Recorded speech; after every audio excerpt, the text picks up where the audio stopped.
Hi emongg.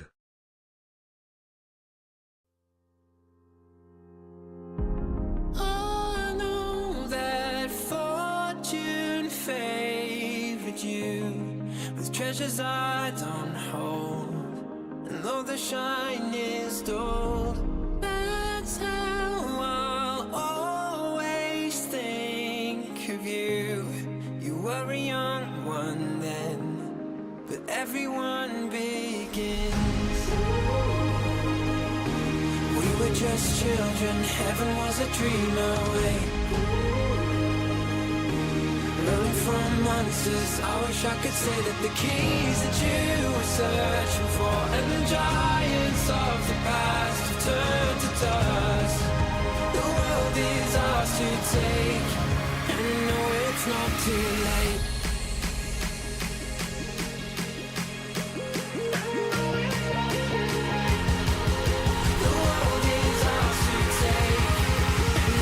It's not too late.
I just wanna say that the keys that you were searching for, and the giants of the past have turned to dust. The world is ours to take, and you know it's not too late.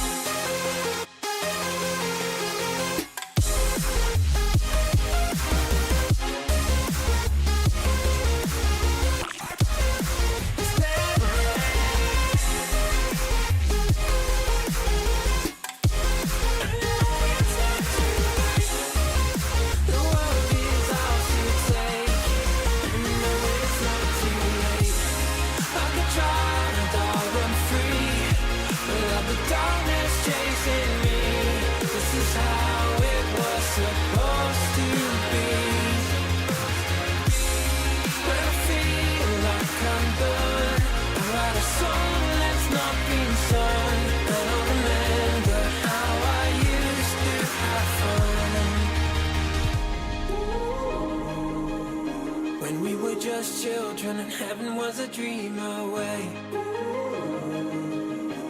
Running from monsters, I just wanna say that the keys that you were searching for, and the giants of the past have turned to dust. The world is ours to take, and you know it's not too late.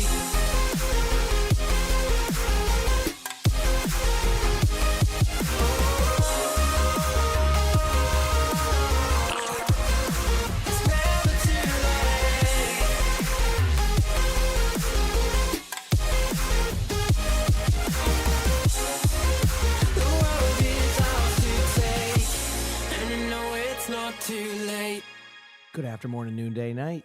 Hello, everybody. Hope you're having a good day today on this Thursday.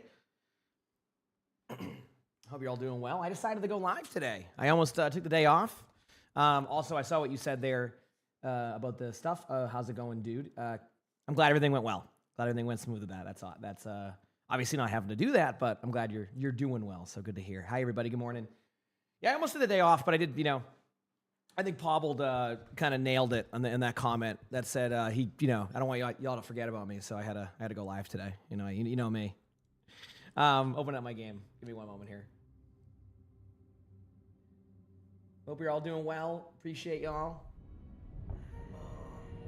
And there it is. Heck yeah. I love you. Sorry, I ended up just like combination of sleeping in, giving my back a little bit more time, which is feeling great today. So that solved that. Oh, you did a ghost girl? Heck yeah, I'll have to take a look in a minute. Sorry, I didn't give him 2 forehead kisses. He was a little bit disappointed. Usually it's 2, not 1. And apparently that wasn't enough. He debated me. You got 2 free forehead kisses. Spongeworthy, thank you for the I can't even 1 second. 8 months of the Prime sub. Thank you. All the watch streaks, everybody. Thank you. But good morning. I know it's a little bit of a later start. I will admit today probably won't be like a full like 10-hour day or anything like that, but you know, I wanted to stream. I got some stuff to record too. Probably try to kind of get that done with as we get closer to this weekend's matches, which I'll be up early again. Then next week we got the mid-season, which is going to be an awesome week, and then after that we got the major after that. So we got a couple busy weeks coming up here. This is these today and tomorrow are probably tomorrow are probably the chillest of the days because I'll take Monday off. So this is like the 2 chill days we have. I did go into a custom game. It does seem my ping is fixed. I'll check one more time here. I do think my ping is fixed. That was frustrating yesterday. You could probably tell. I'll open up my loot box here. I know, 10-year anniversary. I know. Thank you for the 100 bits, Draven Heart. I appreciate that. Thank you. Ooh, honestly, it was okay. Pretty cool skin to get on a regular loot box, I'd say, huh? All right, cool. Good pull right there. I don't even play Mercy, but I know that's a pretty cool skin, so we'll take it. So there you go. Made it to gold for the first time last night. Congratulations. One of the esports loot boxes, bats, they will be this weekend. If you want to get in here on like, I'm testing something this Saturday to see if you're in here beforehand. And then it's up to you if you want to do that. But I'll be live probably 1:30 a.m. on Saturdays when they start. I will say these have been very difficult drops to get. So one feedback I'm going to give them in the future is that if you end up having short days that you give like extra, an extra little bit of time. I obviously that's biased in my way, but if you're gonna have 15-hour watch times, you got to at least give a bit more opportunity for people to get it. Revy, thank you for the 22 months of the Prime, so I appreciate it. Thank you. Thanks for 22 months.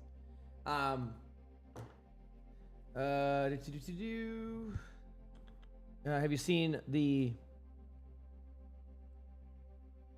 famous Mauga sled tech with the sled emote? I think I have. Yeah, that's the one with the ultimate or something. Is that the correct one? But yeah, that's how that will work for the esports ones. So Saturday and Sunday to answer your question. In the meantime, you said any advice would be to play without the use of your wrists? What do you mean, like? And whenever I did something to mine, I didn't even play. I actually, that's most breaks I've ever took from gaming was those. But like, are you just saying like you want to be an arm aimer? Is that what you're saying? Or you want to move like away from wrist aiming? Or I'm just confused because that's an open-ended question on that one. Q, yeah, well, you got to give me a bit. But yeah, let me just double check here. Oh, you broke both? Yeah, I've done that before. Honestly, I didn't really play much during that time. I literally just kind of chilled. I'm more of an elbow up aimer, but like honestly, if you're gonna do that, you maybe play more like less aim intensive heroes. Like if you really want to play, less aim intensive heroes could be helpful for that. I just don't have like a, that just sucks. I'm sorry to hear you broke both your wrists. That's never fun. That's one of the few things I've done multiple times in my life.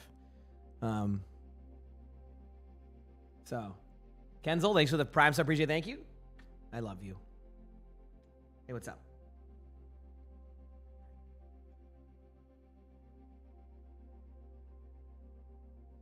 Sir, that wasn't nice. That wasn't nice. Just wanted to give me a love bite.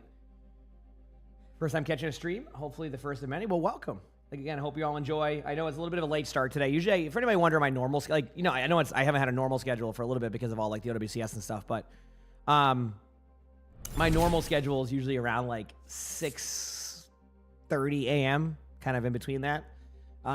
Today I woke up at like 5:30 and I don't know. It's also weird. Like Red Eyes, thank you for the 30 months of the tier 1. I appreciate it. Thank you, everybody. Thanks for all the love. Seriously, thank you.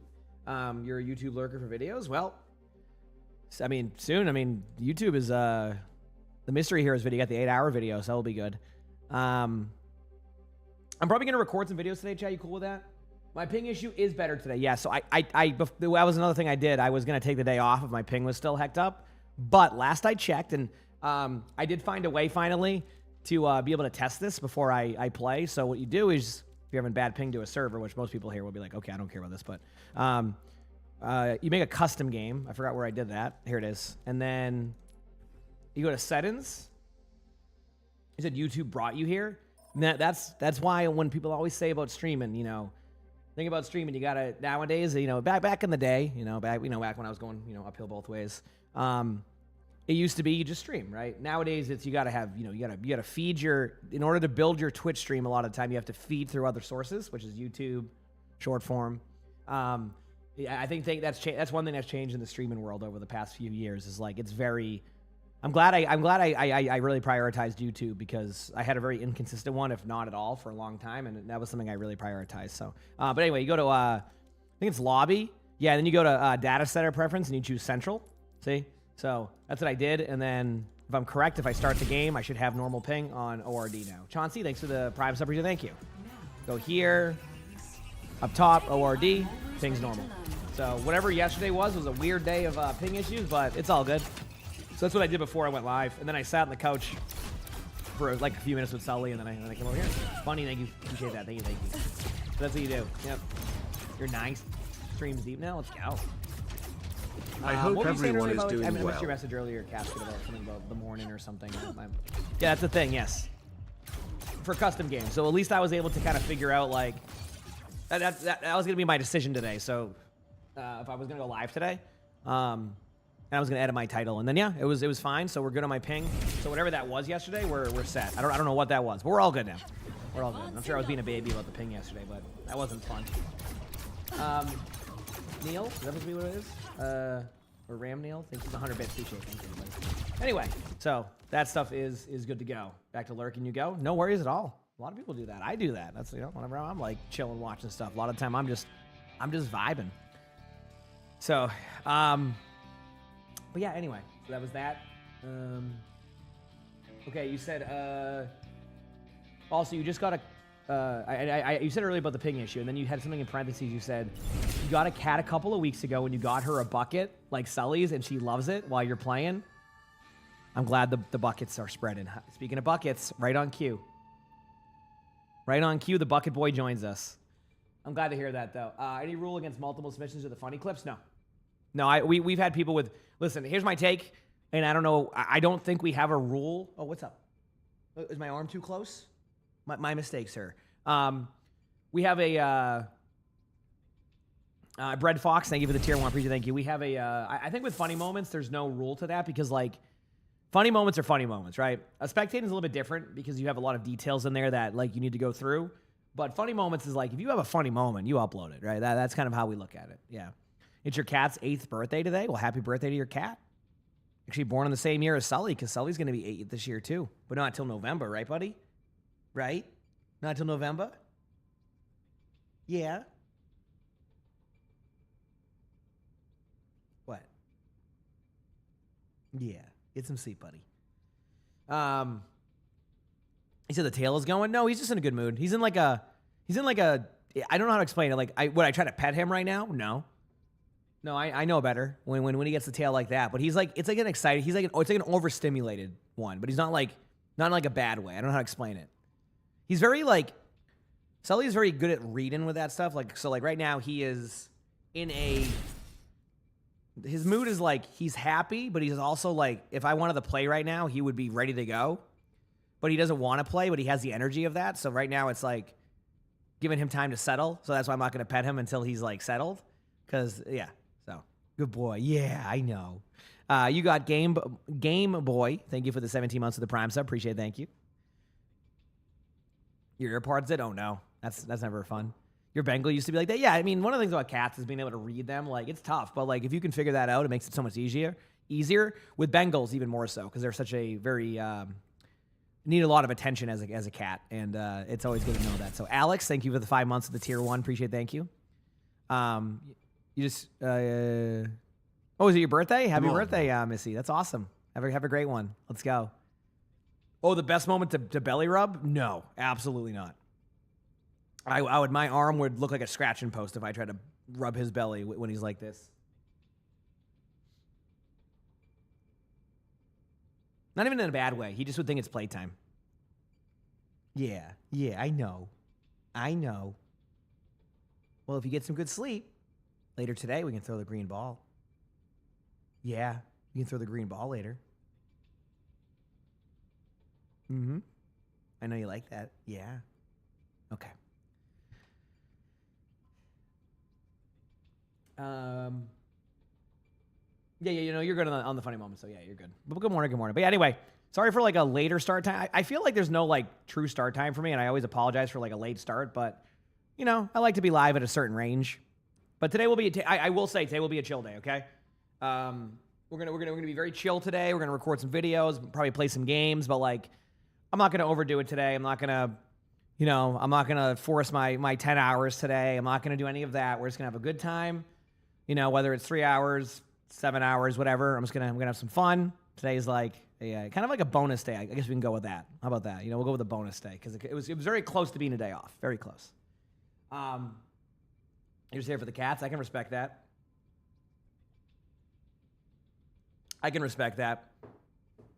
I'm weird in the sense that I feel better if I stream for just a couple hours. I feel better than when I take a day off, unless like it's like a obvious day off. That's how I guess that's a good thing to have in streaming, where like consistency is key, right?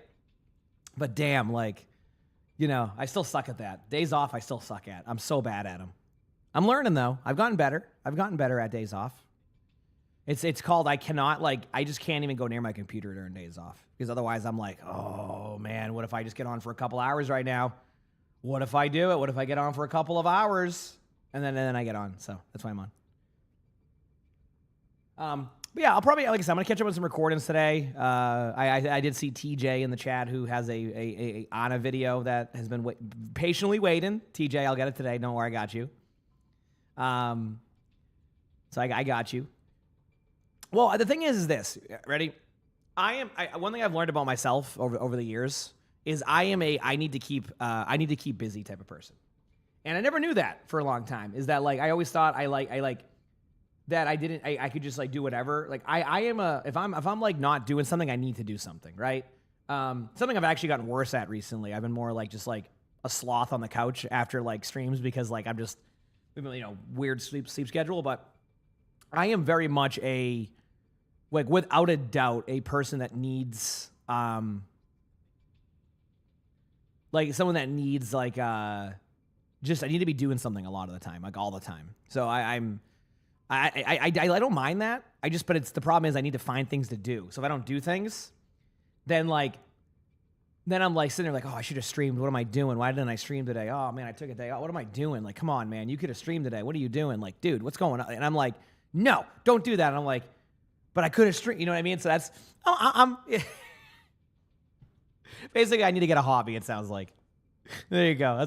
It sounds like I need to get a hobby. I'll go. Let me go. What? How old am I right now? I'll go hit up the pickleball courts. Let's go. That time of the year. Yeah, I already saw you're on the list. Grab. I got you. I was gonna maybe log in and just play, but I think I need to record videos because I know that tomorrow I won't be in the mood for it. But we'll figure it out. You've been playing some Star Wars: The Old Republic when you have a bit of free time. It's been fun. Yeah, the game was always cool. Being in pharmacy school is the same way. Your days off, you feel like you should still study. I never studied, so I will admit I don't have that same feeling with stuff, but that's because we just sent it. Most of the time it was good. I had very rare, like, bad, whenever I would take test scores, because I just could, like, do it, but, like, I'm sure I could have had better if I studied, but I didn't want to. The only thing I was studying was how to upgrade my World of Warcraft gear, so. On the PS2, I don't have a PlayStation 2 going at any point. Don't be coming after pickleball like that, a great sport. Oh, no, I'm not coming after pickleball like that. I want to play pickleball. Lonnie and I were deciding, did we want to have a pickleball thing in the backyard, or if we wanted to have, what's the things you throw the bags? What is it called? Why can't I think of it? It's the most obvious thing in the world. Like what's the cornhole? Yes, cornhole. There you go. We decided on cornhole because like it's a little bit easier. You can get like a nice portable one, like when you have like pickleball set up, like obviously the pickleball setup would be like, you put something, you don't, I'm not going to get some cement in my backyard or anything, but like, you know what I mean? Like you get some like temporary thing. But we decided that for the sake of like space, we think the cornhole will be easier to deal with. So yeah.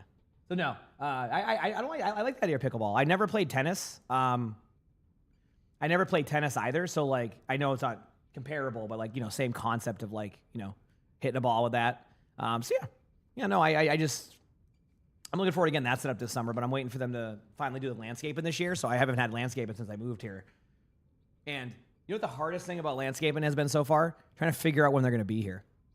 We've messaged them 6 times now about, hey, we just need to plan something out because they finally finished in our driveway. Because our driveway was basically they told us don't finish your driveway. Like when they reseal it, we don't pay for it. It's done by the house company because like that's part of the deal.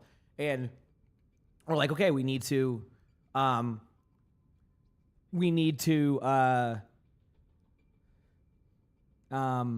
that done. And we've asked them 6 times now, hey, do you have an idea when the day is? And then they'll answer a different question. And we're like, hey, like, do you know when they're going to, when you're going to be here for like the landscaping? Because we need to plan out the driveway stuff because they want to do it around May. They respond with something completely different. Then we finally get them back and they go, oh, we're going to, this person knows your schedule. I'm going to get them looped in here and they'll let you know. It's been 4 days.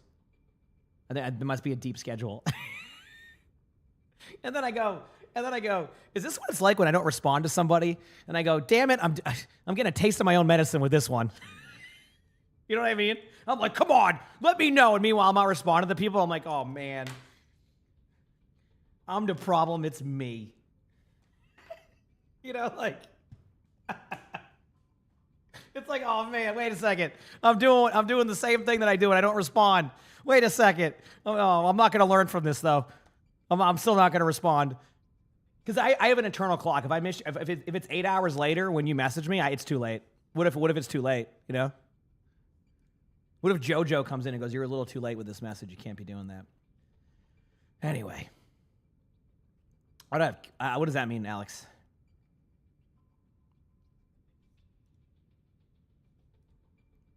Anyway.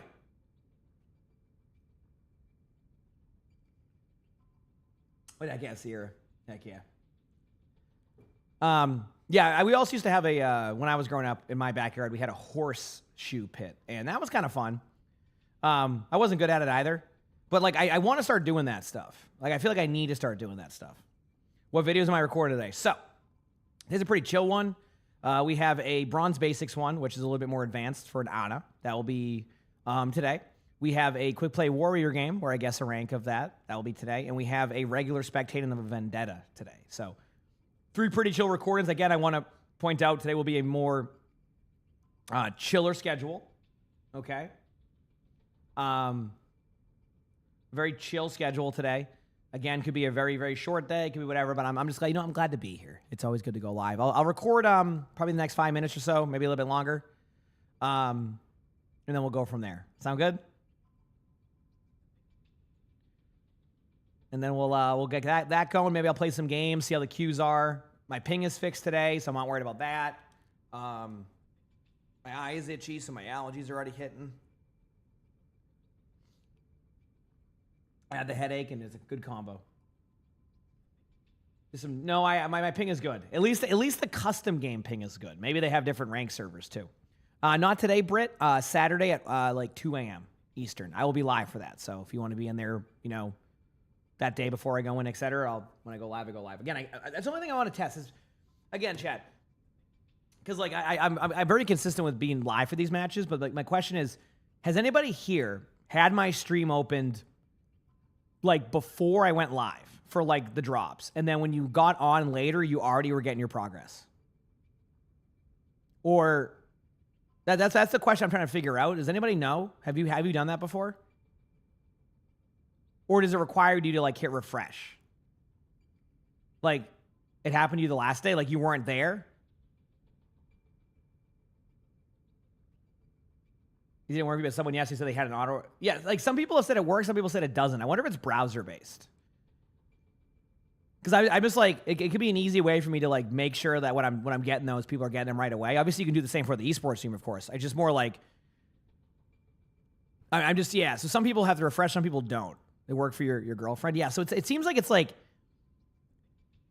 I get it. So it's like if your Twitch decides to like actually autoplay it. So Zeke, thanks for the 200 bits. Use the app. It seems to work all the time for you. Okay, I got it. You've had it work some days, not the others. That makes sense. I wonder if it's also doesn't track correctly, as in like it does track, but then like when you refresh. Okay, good to know. All right, it sounds like it's like there's a chance it can work that way, but there's also a chance it can't. It's just I'm trying to figure out a way to like alleviate some of the like it is really hard to expect everybody to be able to log on at 2 a.m. Eastern. That is not, for most time zones, that is not an ideal time. Like even in Australia, that's probably like what, like 7 a.m., 6 a.m., which I mean is early, but like no, it's like 6 p.m. actually. It's like 6. No, Australia's fine with that. It's like 6 p.m. Sorry, I got the times wrong. It'd be like 6 p.m. So that's actually fine for like Australia and stuff. But for like a lot of like, I guess UK would be like 7 a.m. So there's just some yeah. What's the stream today? Very chill day. Gonna record a few videos. Kind of vibe. Voice is good today too. I finally feel like my voice is finally back too, like fully. It took a little bit to get there, but I've learned some good techniques to not have it like to lose the voice, which has been nice. So, cool. Get myself a disc golf basket. Those are good, but like my concern is, so I live in a very woodsy area. Can you see why I'm not going to get a disc golf basket? Because I know myself. I'm going to launch one of those into the woods, and I don't feel like going through a bunch of brush to find a, like, you know, I'm not trying to get a bunch of scratches on my legs from the brush because I know I'm going to launch that thing into the woods at one point. To the woodsy area for now. They can't do it. Hey, if they want to build behind me, they got to buy the land there. So good luck. Good luck. It ain't happening. It ain't happening. Do I want to? I don't know. I don't know if it's a good or bad thing. You hop on the stream when you go live around 1:30 a.m. and you just have your stream on the back until bed and you wake up for the day at 6 a.m. I love it. I love it.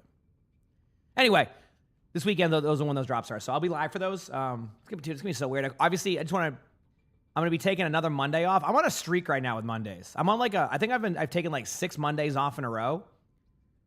I will return with a Monday stream eventually. Don't you worry, Chad. It will happen. But Monday's the only day I can take off. That's like, makes sense for next week. Because next week there's no OWCS, but then we have mid-season drops. So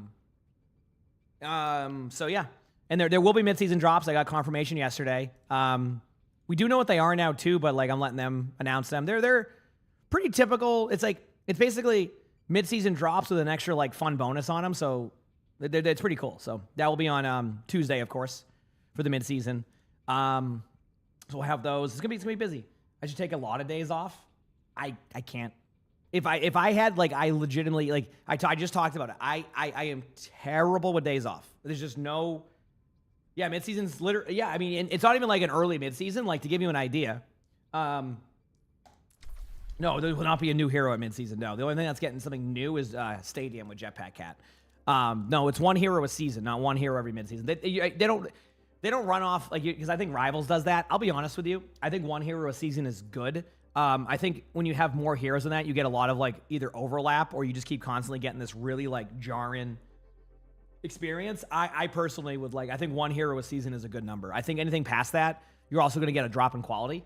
And I think like, I'm more of a quality over quantity person when it comes to heroes. Now, obviously, I do think that they could have done one hero a season, which is good. But I think like once you start dropping the quality on those heroes and you got to have that polish, I think like it's like, it just, I prefer it this way. I can understand, obviously, if people just want, you know, pure like add new heroes all the time content, great. But I just think for Overwatch, this is a good sweet spot, you know, 5 or 6 heroes a year. You feel like you're getting, you know, every season feels impactful now because of that, right? Before we used to have things called filler seasons. There's no more filler season when you have a new hero. So that eliminates that problem they had, because that was a problem they had to figure out. How do you give content when there's no new hero? But 2 heroes a season, I don't think would be a good idea for Overwatch. Yeah, I mean, I think with Rivals, from what I've seen with their kits, is they kind of have to really like kind of bloat their kits up a lot because they don't want to have overlap. So you end up having like this weird thing where some heroes are like, some heroes are already better versions of the other ones, and that's kind of a weird one. So, okay. This is a bribe to consider giving me tips on the LW replay I sent in. It's a banger, I promise. Seriously though, a donation for the great content. Codex, they give you the $10 super chat. Listen, I respect your efforts, but I'm very consistent with this one. I don't skip ahead right now. Appreciate the $10, but I have to be consistent with that, because once I open up the floodgates on that, where I start going, okay, yeah, you know what? If I make it, 20 gifted, we'll do this. I already know what's gonna happen. Okay? No. I already know what's gonna happen. Anybody who submits for free, we're never getting to those. I they were saying they know it was a joke on that one. He said bribe refused. Yes.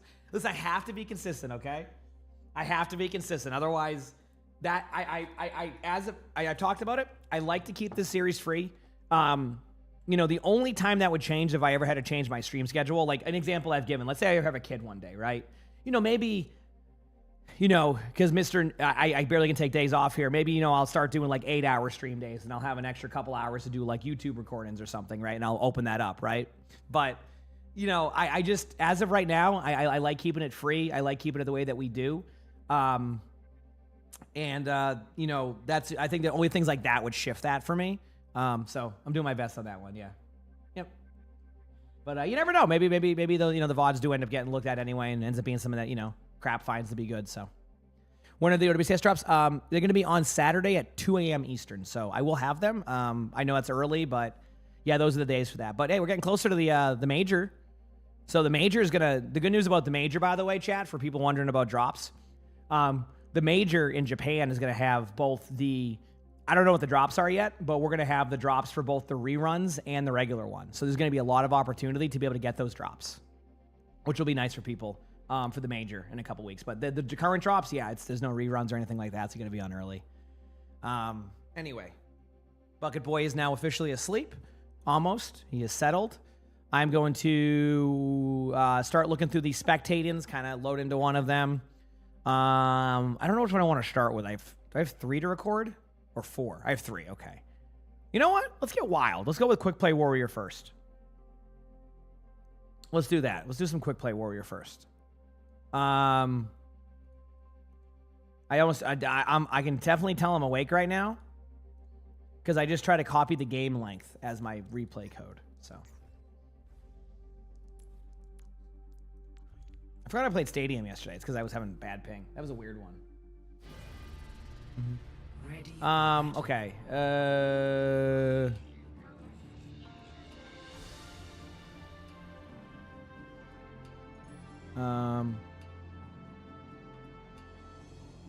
Okay. There we go. Apparently there was a lot of goofy names there, including yours. Okay. Good. Oh, no. We're good. Ready for battle. Crap recommended or someone recommended the stream mode name. Cool. Awesome. All right. We got that. Okay, I'll read that in a minute. Let me just give you like one more minute, chat, and then we'll start getting into the flow of the day. And again, just to clarify, today will be a much chiller day. So it could be a 3-hour day, 8-hour day. I don't know which one's going to be, but it's going to be chill. Okay? Feels good, man.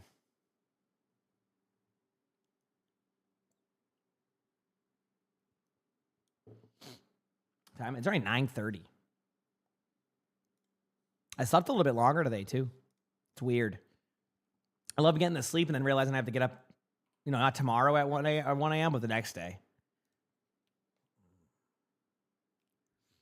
Okay. Sorry, I'm just getting some things cleared up here. All right. After the next ad timing, we'll record. Sound good, chat? What I'll do is the next ad timing we'll play. Let me know when that happens. Hi, everybody. Good morning. Good morning. I hope you're all doing well. Let me know when that happens. I'm going to go upstairs, take my allergy meds, take a headache medicine, and then I'll be good to go. Okay? Sound good? So just let me know when that next one pops up. All right? And then we'll record. I have 3 videos to record, and then, we'll evaluate after that. Also, Hurricane, I must have said earlier, I guess he's...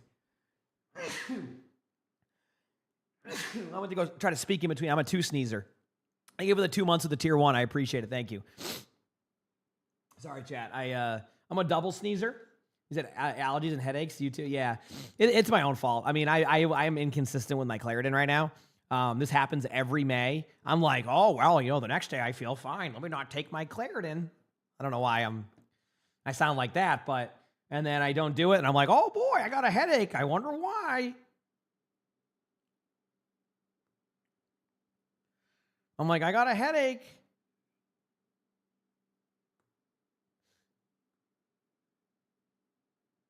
Yeah. Why am I a mouse? Okay, what is this thumbnail? I have no idea what the thumbnail is. What is this? What is this? I don't know what this thumbnail is. Why do I have no idea. I love that's all crap. Just put some thumbnails. I don't know what that is. What is there? I don't know. Anyway, it's gonna be May. May is where the allergies really start to hit. You haven't stopped sneezing in 6 months. I'm sorry. Yeah, no, Alex, I don't have even a PS2 to begin with, so I'm not gonna play King Kong on PS2. I'm sorry, Alex. Dude, I have no idea. I literally do not know why. That's what I don't do my thumbnails on there. It's crap. So apparently that's what he decided to go with. So congrats. Okay.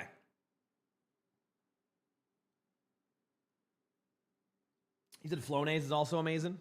Yeah, you know, the funny part is, and this is a funny story. You know, it was about a year ago when I was talking about my OCD. And my mom goes, oh, yeah, you have OCD. And I go, I'm sorry, what? She goes, yeah, you got diagnosed with it back when you were a kid. And I go, I'm sorry, what? She goes, yeah, we didn't tell you because you got your other like stuff with like being on the spectrum. And I'm like, so you're telling me that I'm over here counting doorknobs and put my wallet in the same spot. I'm going, this is normal, right? I'm like, this is normal. I'm doing things that I feel like I have to. And they go, yeah, we did. So there's a story here where I had a connection to that. And I'm trying to find where it was. Someone said something, and I was going to respond to it. Now I don't know. Oh, with the allergies, yes. So I've kind of forgot that when I was a kid, I always took allergies medicine, right?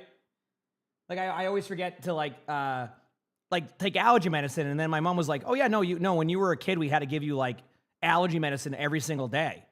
And she's like, "Yeah, you don't remember that when you were 9 years old?" I go, "Dude, I don't even remember. I don't even remember when I was 32. What do you mean? Do I remember when I was 9 years old that I was taking allergy medicine? Oh, you don't remember using?" I'm like, yeah, it was funny, and then it was true. I mean, there was the sheet. I'm like, okay, well, it would have been nice to know that I had the OCD a little bit sooner, man.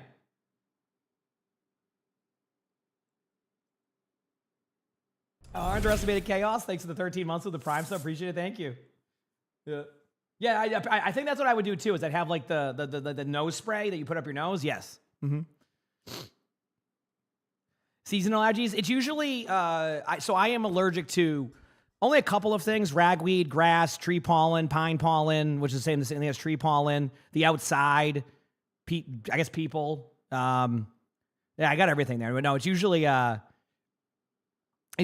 ragweed, grass, pollen, things like that that get me in the during this time of the year. And then I'm like, dude, man, I'm getting more headaches, man. What am I doing? Boy, it's in the same spot as last year. I wonder what.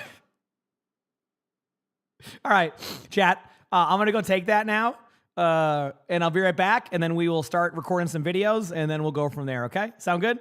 Hit the follow button if you haven't. If you're on YouTube, like the stream. I just saw the ad time and go up, and we'll go record some videos. Be right back. Oh, you said I have a forest in my backyard? Yeah, listen, it doesn't change. I mean, I lived in a spot where there wasn't as many woods, and it doesn't change. The only place I didn't have allergies at was Vegas, because it's like desert. So, be back.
All right, we're back. Hey, everybody.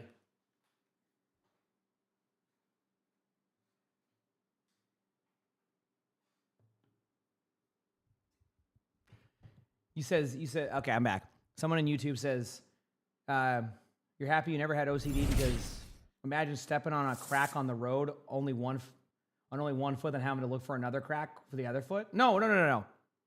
You're getting it wrong. I can't step on the cracks on the ground.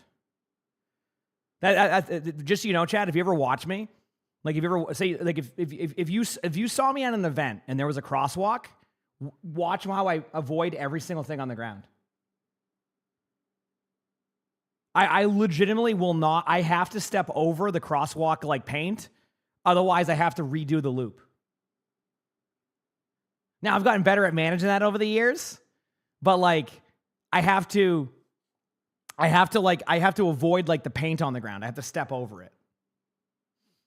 Yep. Mm-hmm. And if I do it wrong, I have to redo it. Yeah. Same thing with like cracks on the ground. I can't step on any of the cracks. Like if they're like there's like a crack on the road. Yeah. Oh yeah. Oh, I've had to. The annoying part is when you have to repeat it. As in, like, if you do it wrong, I have to go and do it again. Yeah. Oh, tiled floors. I'm the same way. I have to choose a tile color. Yeah. Yeah. In hindsight, there was a lot of signs there. If I think about it now, because my grandparents used to have tiled floors, and I could only step on one color of the tiles. Otherwise, I'd be pissed. Yep. So I have to choose a tile color. That's it. It's whatever I'm feeling, and that's the only thing I can do, and there's nothing else. Yeah, I move like a chess bishop. Yes. Yeah.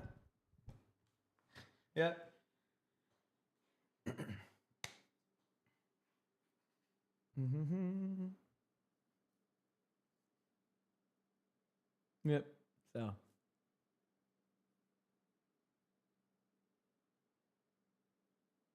You said you're more chaotic in that? Oh, that's probably normal. I feel like that's normal if you step on the cracks on the ground and you don't avoid this and that, you know? Yeah. Again, Alex, I have no plans to play King Kong on PS2. But I'm glad you have a passion for that game. It sounds like you really like that game, and I can respect that, okay? I can respect that. You would also arrange bottles so they would look symmetrical as well. Oh boy, don't even get me started. Don't even bring me to a grocery store. I'm probably better at it now, but when I was a kid, if anything was misplaced, I had to fix it. If I saw an item not on the right shelf, I'd have to bring it to the right shelf. Was I working at a grocery store without working there, now that I think about it? Because every time I would go, if there was something on the shelves that wasn't in the right spot, I would just move it to the right spot, and then and then the things would be out of order, so I'd align them in order. Like say there was maple syrup, and someone picked up a maple syrup and put it next to the orange juice. I'm like, first of all, that orange juice is not aligned, so I'd have to fix that. And then I would take the maple syrup and I'd bring it over to the maple syrup, and then the maple syrup wouldn't be in order, so I'd have to do that in order. So yes. Yeah.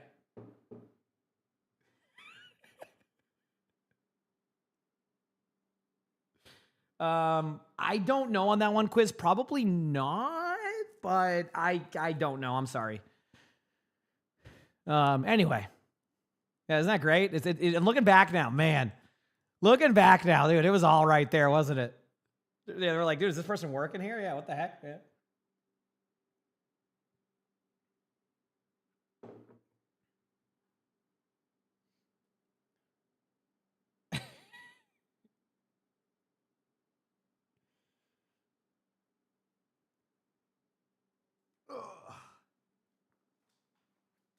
Yeah, but that was something I did all the time. It was just something and also Robert and Grab. Thank you for the tier ones earlier. Sorry, I missed your subs. I must have been AFK during that one. The classic everyone does this, right? Well, I think with like things like OCD and stuff, you don't know it's not considered the norm until you finally they tell you by the way, this isn't normal what you're doing with like. I don't know if it's. I don't know if normal is the way to describe it. It's more like you're like, wait, not. Well, I guess in theory, I should have realized that if someone put the maple syrup next to the orange juice, that people. Anyway. Oh, there you go, Grab. Let's go. Dev Chocolate, they give you the 14 months of the tier 1. Appreciate it, Dev. Thank you. Yeah. Standard? Yeah, standard, I guess. Yeah, I think standard's a better way to explain it. I try to get good with the wording, so. Rat Rosie, thanks for the 16 months of the Prime sub. Appreciate it. Thank you. You have a thing where you eat with your right hand and drink with your left. You can't do it any other way. Also, can we show some love in the chat for Deb Chocolate with the 5 gifted? Thank you, Deb Chocolate. I appreciate it. Thank you, thank you. What if I told you I can only eat one thing at a time? There's only 2 ways. I hate that. Mix it all together, or I have to eat one thing at a time. So if I say I have, broccoli, potatoes, and whatever there, I have to eat the potatoes first. I have to eat the broccoli first, then I have to eat the next food first. I can't cross-contaminate them. I have to eat them. And that's how I have to do it. Yeah. Is it more logical? Yeah, that's a good way to explain it. Yeah.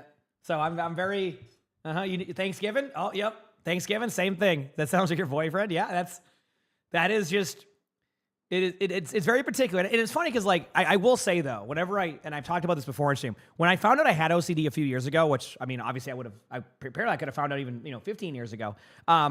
But when I found out, it was very freeing. It allowed me to actually manage that stuff way better. I'm so much better at it now. Because, like, the number one thing that happens with me with OCD is the feeling that if I don't do something, then it will go something might happen, or something will it's just, you have to do it this way. Otherwise, and honestly, like, that can suck, because that can do everything in your life can be around that, right? Where you have to do things a certain way. And that part is the one that I've managed so much better now, right? Where I'm like, okay, you know what? I'm going to put my wallet in a different spot and it's going to be fine. And then it's fine. And I learn from that and go, see, it was fine. And that is the part that I've gotten much better at and learned from. And it's helped so much. Yep. You have to, yeah, exactly. So, and that was something that was very important. And that was the number one thing that I was able to learn from, because it was so frustrating, because you felt like you had to do something. You didn't want to. You just felt like you had to. So.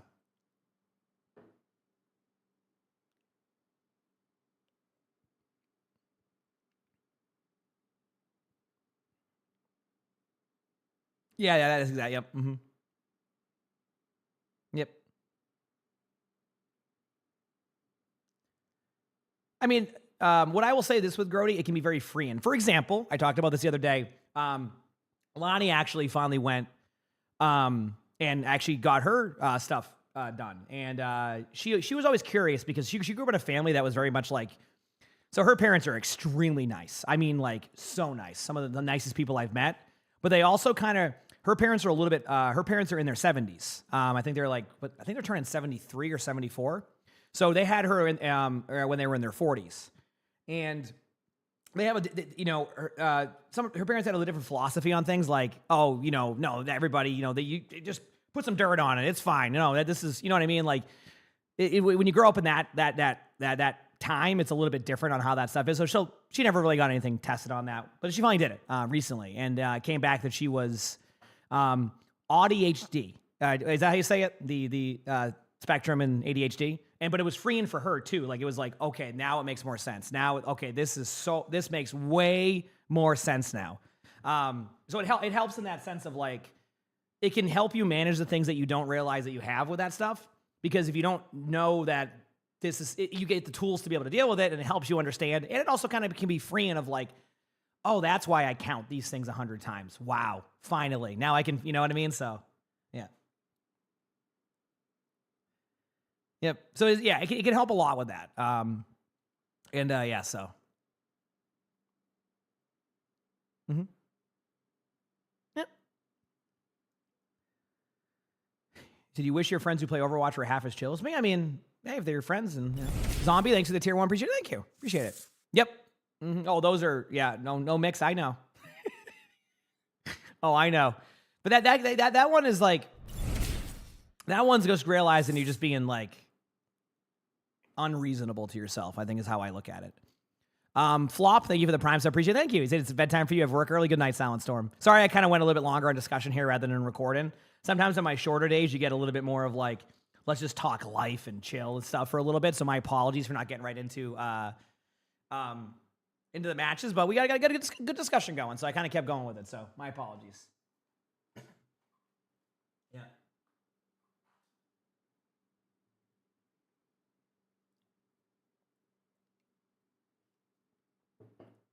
Mm-hmm. Yep.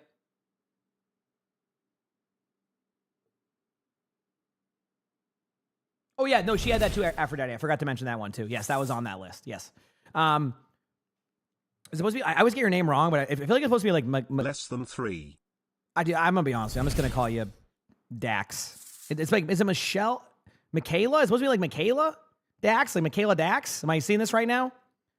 I think it is. Either way, thank you for the 16 months at Kino. Thank you for the tier 1. My dad used to love Kino. I never for me. Like whenever you go to a bar, I gotta play some Kino. Oh boy. Never saw him win once. Has anybody? Your name is Michelle. Got it. Easy. Now I know your name is Michelle, and then I can just do that now. Good. Dude, the Kino is like some game with like numbers. And like, for some reason, it was like every like dad was like, oh, I gotta go play some Kino. We're at the bar. I gotta go play some Kino. Likely meme. Thank you for the 2 months of the tier 1. Appreciate it. Thank you. Let's go. Come on, get up to that guy. I gotta play some Kino. Never saw him win once. Never once did I see. I have never seen him win at Kino in my life. He said, you love Kino? Minus $5. Yeah, exactly. Oh, man.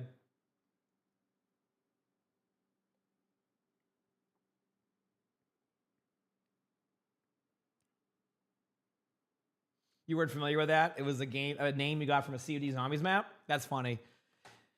Yeah, it's like a game with like numbers. Like you just like picks numbers and you win money off of it. But I don't know. I'm not a huge gambler, so like I don't know half this stuff.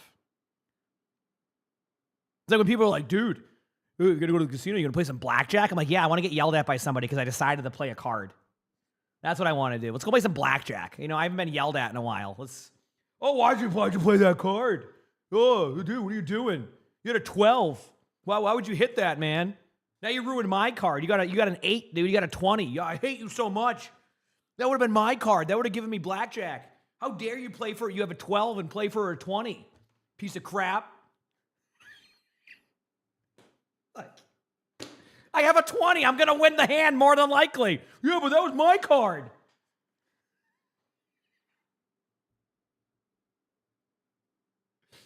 Dude, that's why I can't do it.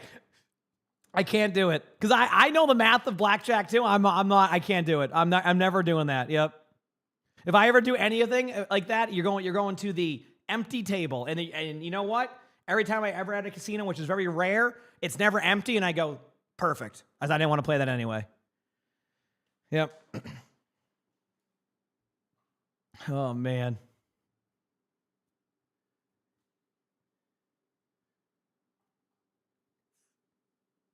A sledding game? Anonymous, thank you for the gifted sub. Appreciate it. Thank you. Appreciate it.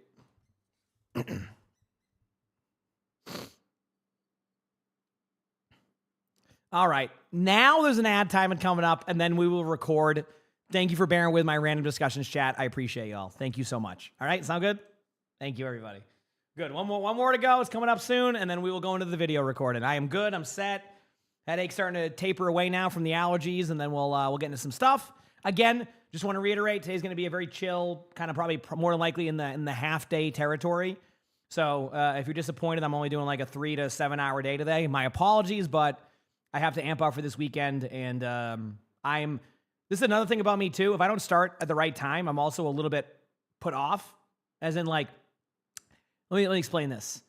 I am very set on schedule timings for myself, and if I go out of my like streaming start time, I'm like all over the place for a little bit. So, apologies on that end. It's just how I am. Very, very consistent. But like if I'm out of my timing of when I expected to start, I'm like, damn it. Servers are fixed. I did test it. We're good.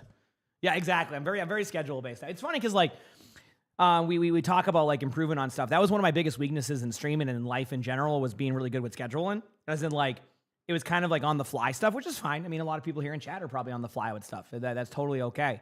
But one of my biggest weaknesses when it came to streaming was inconsistency. I just never was consistent. So goes to show you that, you know, you work on some stuff like that, you can get there. Because if I told chat now, like, hey, I used to be inconsistent on streaming, chat would be like, what? Like really? Because like I'm very consistent now, and I worked at it, and it became a thing, it became a habit of being very consistent with timings, and I'm glad it did. I'm glad it did. Now, obviously, that doesn't help me not taking days off sometimes. Yeah, but, you know, Viking, it seems like you're vibing a lot of the time, and that's what's important, you know? Obviously, I don't dig too deep on stuff, but, you know, you seem to have a good time, you know, and that's what's important, so. How's it going, Dave? The only time you gamble is when you have a very good chance of winning, so you never gamble.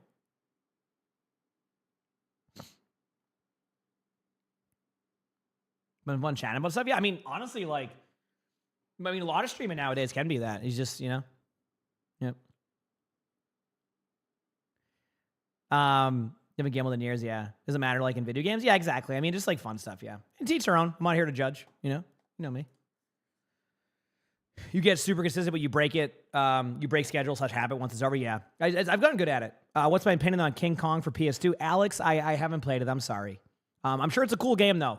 Everything I can tell from you and your passion for King Kong is that it's probably a fun game. Was that a game you like grew up playing a lot that you have like a good memory of? Like for example, I have a really good memory of Majora's Mask growing up that I sucked at that game and I wanted to get. You know what? I wonder if Majora's Mask made me the gamer I am today.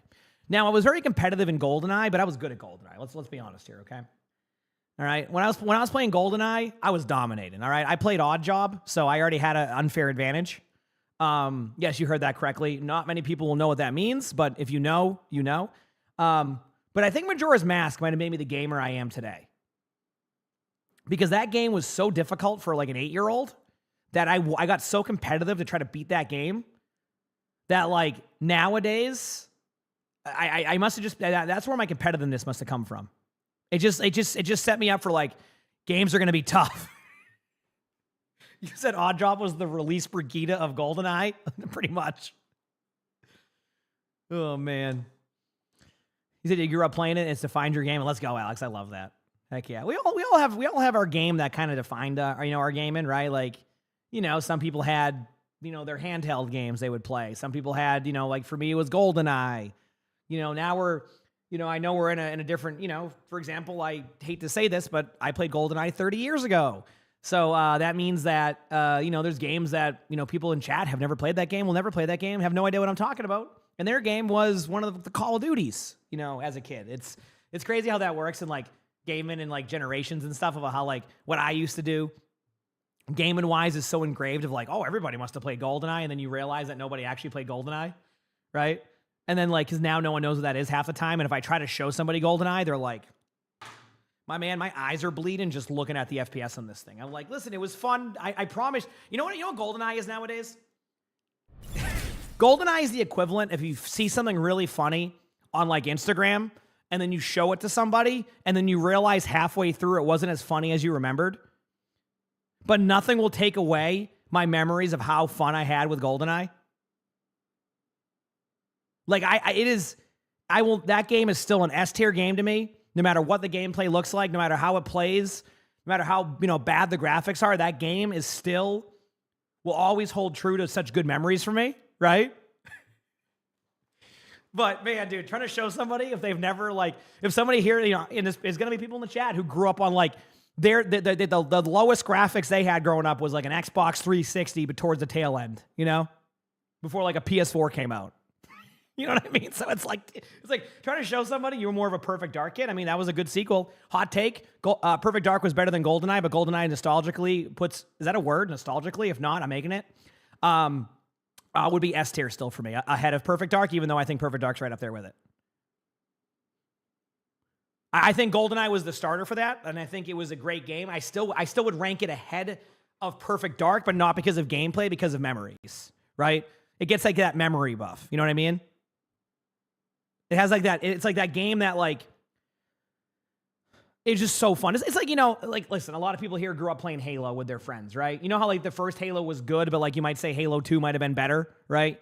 Like, but like a lot of people will say the first Halo was like, you know, way more impactful for them. You know, because it was just it was like, you know, getting your friends together and having LAN parties. You know, it was a fun thing, right? So, you know, playing some Blood Gulch. Opinions on Turok. I loved Turok because it was the first game I ever played that had stats. Remember when I said I was going to record chat? Now we're on to a different discussion. Are you okay with it? Listen, real talk. Are you okay with this chat? Me delaying, like, going into recordings and just talking stuff while we can? Because I'm just having fun right now, hanging out. This is called the I'm off schedule day, and I'm just talking about random stuff. So like, this is where I'm at right now. So we will. I promise we'll get to record. And what mouse do I use to play Overwatch? Sony InZone, believe it or not. Yes, you're loving this. This is your work podcast. I should do a podcast one day. I've thought about it. Like, I know people like to listen to me talk, and like, it would be kind of fun, you know. Just maybe like a gaming, like life podcast. Be like, hey, what do you do? Nothing. Okay, awesome. That was great. I'll see you guys later. We'll call it the YouTube short podcast because that's all I can talk about if I was going to talk about that. But yeah, Turok was fun. Are they making a new one, or is that not happening?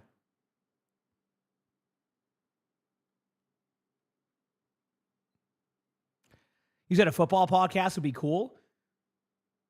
So, speaking of football podcast, I actually ended up, it was actually really cool. A couple of the people from the football podcast I watch, one of them followed me. The other one, who's the producer of the show, actually wants me on their gaming version of that.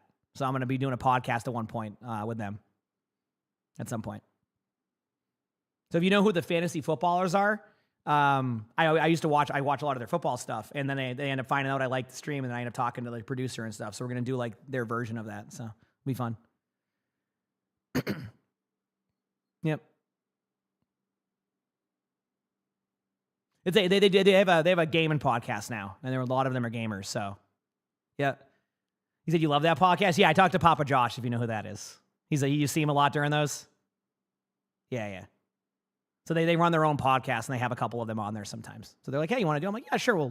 We're aiming for sometime in May, but we'll see. Yep. Did the All Right So podcast? That'd be kind of funny. Yeah. They're making a new Turok. Yeah, Turok was fun. It had stats. You know another game I really liked? Time Splitters. I'll be doing a podcast meep at one point with some of them.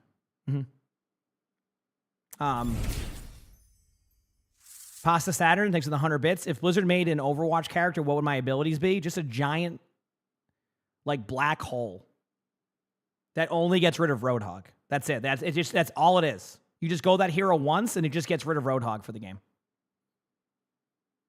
That's all. That's all it brings. It's the only utility you have. Nothing else. It's one button.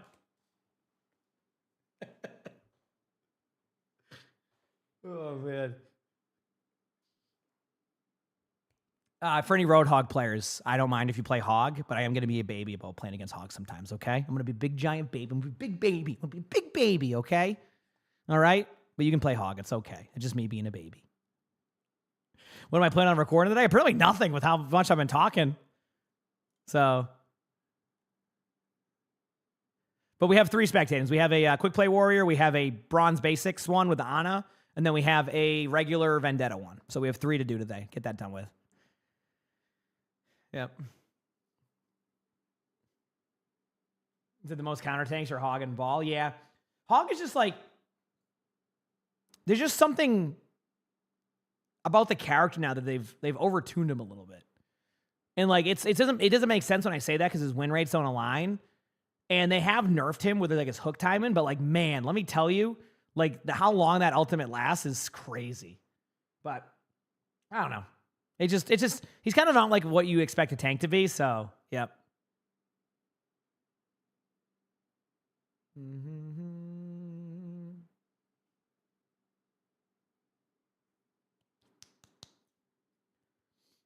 He said he needs to do something about Hog. He's out healing your healers.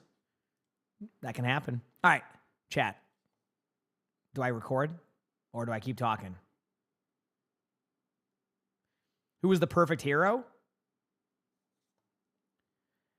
Honestly, you're going to probably hate this answer. I have one hero I can think of right away when you say who's the perfect hero.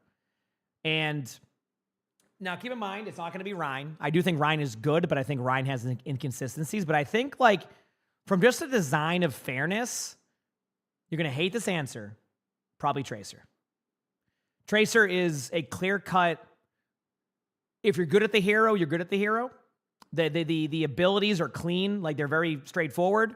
You know how to counter Tracer. Like you know, every player will eventually figure out like when a Tracer uses recall, this is a good thing. Like I know, listen, this isn't about if it's fun to play against the character. It's more about the hero's design, about like what she has ability-wise. Just a very straightforward hero, you know, doesn't have like, even like Soldier 76 with the basic kit. Tracer just has this way to do stuff. Now, of course, I'm a little bit biased because I've been playing against Tracer for basically 10 years straight, being in top 500.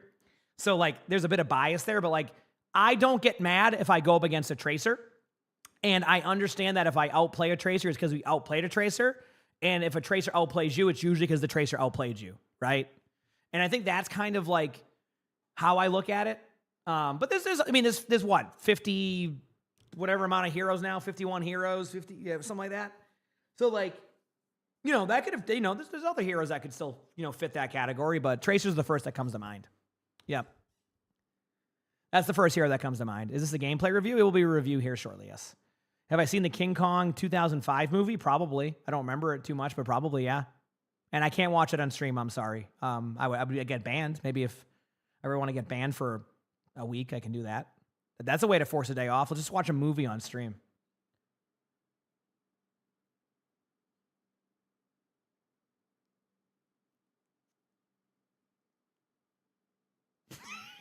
I respect his passion, man. Oh, I respect his passion. Remember when Twitch had that ability? You know what would be fun? If they ever like,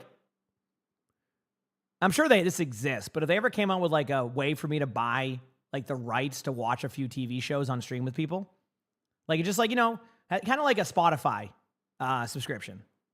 And then I just like hang out and watch stuff. That'd be kind of fun. But I don't think they'll ever do that. That'd be a lot of... Okay, anyway. I'm going to start recording this. Did Twitch used to do that? Yeah, Twitch used to do a lot of things. Then they shifted away on a lot of stuff. It's time. We're going to record, okay? Yeah, but that was the one that also made it so you had to have Amazon Prime or something, right? Like it was only for people who watched Amazon Prime, so it was kind of scuffed. And then you would still get like copyright striked randomly. And then like it wasn't worth like battling that. Even though, like, they said you could. Anyway, let's do this. Let's record. Let's have a good time. And go from there. Sound good? Oh, yeah. Broadcast rights are expensive. I'm saying that's why you'd have to do it. It has to be like a streaming service that, like, already has the rights there. And they like, are you know, have, like, some whatever. Anyway. Okay, where am I at? All right, let's do this. Chad, you ready? First video today is a quick play warrior one. All right? So let's have some fun. Let's lock in. It's looks like it's a D.Va one too, so that's going to be good for this. Let's have some fun. All right, so today's video, we are back with another Quick Play Warrior series where I watch you, give you some feedback, and I try to guess your rank and where you'll end up placing. For this one, they say, hi, I started playing Overwatch in 2017, but have been a consistent player since the release of Overwatch 2. It was the first shooter game that I felt I was good at, and that I didn't have to rely on my siblings to carry me. However, I'm not great and really only play for fun, and so I tend to stay away from comp, as I don't want to ruin the games of people who are actually trying versus me who is just playing for fun. I play flex queue with tank and support the most, but occasionally dabble in DPS when the roll queue gods throw me a bone. For the first match here, it's a quick play one, and they say, just a nice match on Nepal. The first round was a little bit iffy, but my Danny DeVito playstyle didn't really help with that. The enemy team had a lot of good sleep darts, in my opinion. I may be a casual player, but feedback is appreciated. You'll hear D.Va apologize a lot because the Canadian in me can't not have a go-to I'm sorry button. No, it's because Danny DeVito starts blasting chat. That's the whole point. It's actually a good thing, you know, if you've seen the It's Always Sunny episode. All right. Cammy, thank you for the 8 months of the tier 1. Appreciate it. Thank you. Am I excited for Roadhog to come into Stadium? No. All right, let's go. Wow. So we'll start off seeing how the D.Va gameplay is. If you're wondering, videos and thank you for everything you do. Less than 3. The TTS always is a little bit behind, but thank you. I appreciate it. Yeah. So with it, like with the names, just because I guess there was some goofy names on the team, so that's why you see the names like this. But for this one, I like the sound of this D.Va skin. Okay. I'm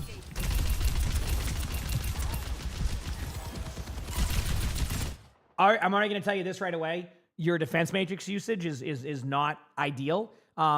This is also going to be a segue because we have a video coming out, I think tomorrow with the D.Va Bronze Basics, where I kind of talk about how I use my defense matrix. So it might be a good way to reference that that tip that I have on that one. But you're DMing like nothing, straight up. You're just DMing to DM, and the number one advice I give for defense matrix is DM the burst, like a bunch of damage at once, rather than the poke. Poke damage would be a couple of soldier shots, right? Like, believe it or not, like, this is going to sound weird. It's okay to take a little bit of damage as D.Va. If you're not, like, in the middle of, like, an important team fight, right? Like, if you're not in the middle of, like, an extremely important team fight, like, it's okay to take some damage because your supports need to build ults. So sometimes, like, the reason why I always prevent the burst is, like, 400 damage at a time. You know, a soldier, you know, is Helix rocking and ulting. You have, you know, damage coming in from there. What do they have? They're Roadhog. They're Sims throwing right clicks. It's a bunch of damage at once, right? A bunch of damage at once. You want to DM that. It's burst damage. But if it's like, you know, 30 damage from Soldier 76, I'm usually ignoring that, right? I'm like, it's not going to kill my teammates. It's not going to get me. My supports need a little bit of ult charge anyway. Yes, the soldier's going to get ult charge, but I play the odds of that, right? I can take care of a soldier ultimate as D.Va. So that's kind of how I play it, but anyway. But yeah, basically you're at kind of an ineffective range. Mistake number two. It didn't. Mistake number two here. You have to drop down. Like, do not fly into their team. Just drop down because it's okay, Ghosty. I'll answer your question after. Tell Ghosty I'll answer the question after. But like, you don't want to use your flight because you want to use an escape out. So when you drop down there, you're lucky the Roadhog missed the hook. If the Roadhog hits that hook, you're falling over. So remember, I have your escape plan. Yep. Demect, cover. When you have no HP, just go to the side, right? Literally just go here, hide. You don't need to be out there at all times. Anyway, let's continue going here. Where's D.Va at? Sorry, I'm just kind of, okay, we're good.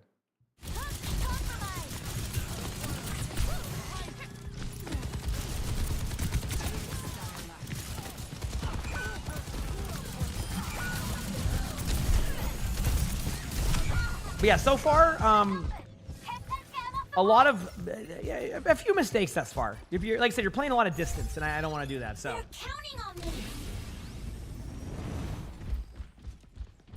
Okay.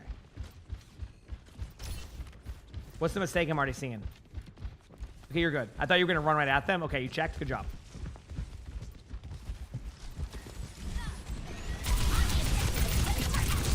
Okay, you really are Danny DeVito. Holy crap. Okay. I want to teach you this. Like, you need to lessen, like, your distance from people. Like, don't fly from a mile away to fly into them. Okay? So, like, I really think that you need to set up better. Like, this is the second time I've watched you kind of go across the map for defense matrix, or not defense matrix, for, like, damage. Like, use your ability to get to them rather than do that. Even then, like, honestly, if I'm doing this, this is what I'm doing. You want to know what I'm doing? I'm not flying across this way. I'm doing this. I'm either sitting on point, which, I mean, you know me and my objective, but probably not. I'm going to fly up here. You go up here. You make a lot of noise, but this is fine. You drop down this way for kills, or you go behind here. You fly around. I wouldn't even fly around here, but it depends on your movement. Technically, you can just drop down here and then move in, but, like, you're going to fall off the map sometimes if you try that. But, like, go a different pathway. There's a whole way to get back here that is different than just flying right into them. That's why you call D.Va the backline assassin, is because you can make these type of plays. So don't fly into them, all right? Otherwise, you're just not going to have your escape out, or when you escape out, you have to go back a further distance. It's just a weird spot. Anyway.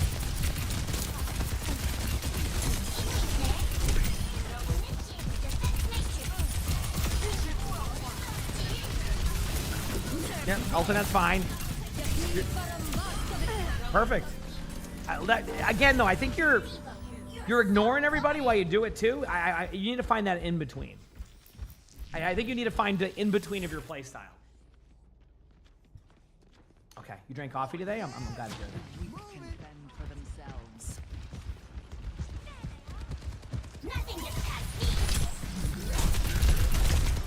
All right, bad position in there to get hooked. Yeah, I mean, listen. I'm going to give you some advice here on D.Va, and I'm going to rather than pause it, I'll let it play through here. You're not playing Reinhardt. So stop playing like you're playing Reinhardt. Like, don't stand in the middle of the open like that. Play corners. Like, don't give Roadhog an easy pull feed. We don't know what the rank is. I have to guess that later. Like make them have to earn the DMEC on you, because otherwise you're gonna fall over like you are. You want to play more hide and seek style. You want them not to see you right away. You want to surprise them, right? That is how, and it's probably why D.Va struggles in a lot of ranks, is because players play D.Va more like up in front of the team, like you're playing a Zarya, like any type of like ground hero. You're not. That's not you in D.Va. Right now, your play style is you get your mech back, you fly into them, and then that's it, right? There's no depth to what like. I want to get you to go up on the high ground, drop down from the high ground, make a play, move around the map, maneuver. Things like that can go a really long way, in my opinion. All right? But thus far, it's been a lot of like, so like, let me see. Right now, it's fine. You know the hog is not there. I'm even okay with you going in here with your teammate. Now, you want to get out. Fly away. Okay. Now, let's talk about this. If they're going from here, couple of plays you can do. One, surprise play here. If the hog hooks you, you'll be fine. It's a really rough spot, right? I've done this before. It can work. It's not my favorite spot, but like for the sake of like just having a good time with it, this is fine. Another spot you can do, believe it or not, is here. Like you want to deny them entry here? Not necessarily, but like if you find yourself getting rolled a lot of the time, like try something different. This one can be good because I've actually, like I would look at their comp. I go, okay, they're running Mercy, Ana, Soldier. Any of those heroes I can one-shot, basically. It's not a one-shot, but you can do it. So you just wait for them to go through. You see them cross over, get a free kill, either fly away if you get the kill, and you're running with it, keep going in.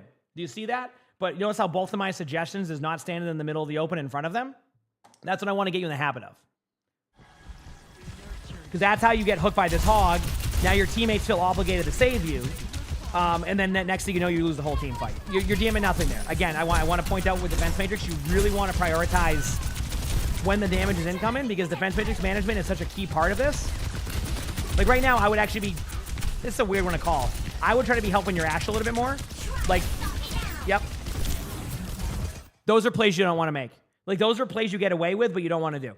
You see that? How you are indecisive? So again, a bit more decisiveness. Like you just went around in circles. Like I know what happened there, don't worry. You went to go fly into them with your ultimate and the cooldown wasn't up, or you hit the button first. I do that all the time. Not all the time, but I do it enough to mention it. There you go. Now just kill the Ana. Nice shot. That was a good sequence. Target focus. Roadhog or Mercy? Chat, what's the answer? Mercy. Yep, the Mercy was right near you. Just help with that. You would have said high. Yeah, I mean, you can go high there. I'm also trying to play around the rank too. I think sometimes the high ground. I already have a guess on the rank, and I might be. I have a guess because of what I'm seeing. Join me. But we don't know the rank yet. I have to guess in between. Wait on the team is a good thing. Stat line. Doing well on that. Okay, cool. Remember what I said about poke and burst? You're DMing Ana shots. You're not DMing the Ana sleep. Now, I can listen for I usually look at the Ana for the animation, and I can eat the sleep dart at this range. But look at your defense matrix before you even had to use it. You see what I'm saying? Like, I want you to take a look right here at, like, your defense matrix usage, right? And I just kind of want to put that in your mind of, like, it's a little bit off. You want to have full DM going on this retake. Now you're going in. Look at your DM. Good thing you got the kill. And you fly into him. See, I would have went the other way on the fly-in because of where they were, but it all worked out. You're getting kills. Your teammates are doing good. Okay.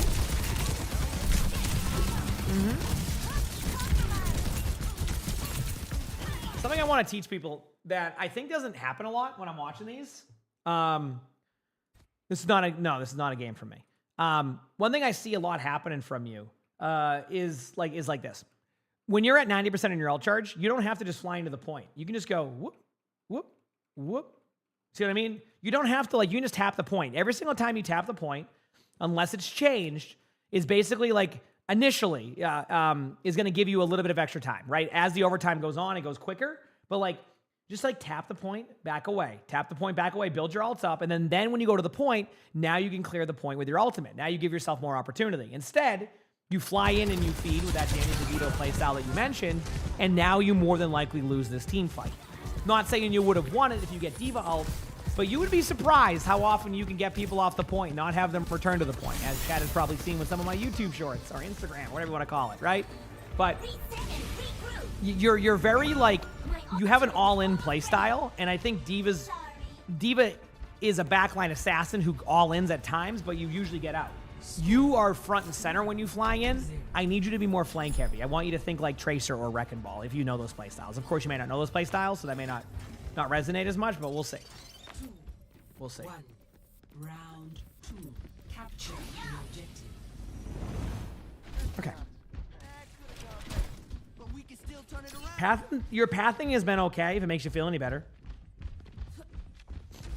All right, chat. Where do I go from here? I'm not going to call the play yet. I'm going to tell you where I think. I want you to tell me where you think this should go.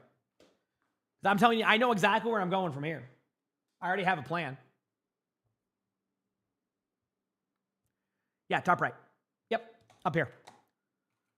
Right here. This is where you go. You don't want to go down low over here because you don't have information yet, but you go here because then you can kill somebody from the high ground on your terms, right?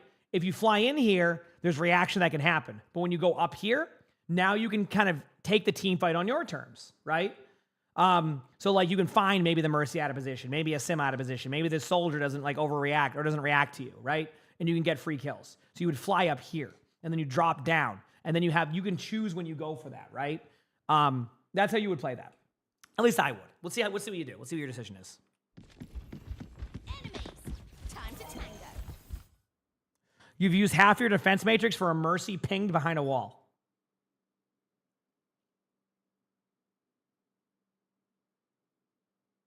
So.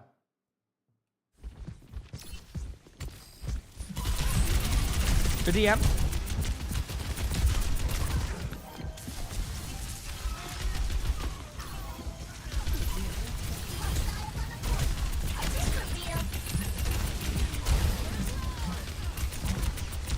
I'm just watching this team fight.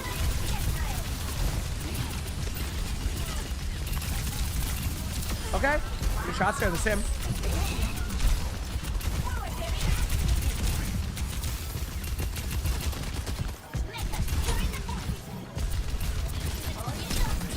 Okay. Weird team fight. I want to watch this, but one thing I want to point out to people, by the way, is when you use your rockets, you can also use your defense matrix. The missiles one on the Sim turret, I was going to bring that up after when I paused. It is definitely not recommended to Symmetra or to missile. I'm sorry, there you go. It's not recommended to get turrets, but like sometimes, like for example, you know, I might use my rockets on turrets if they're at range and I can't get to them and I need to clear them out early. But yeah, I wouldn't use that at that close range. Just kill it with your shots.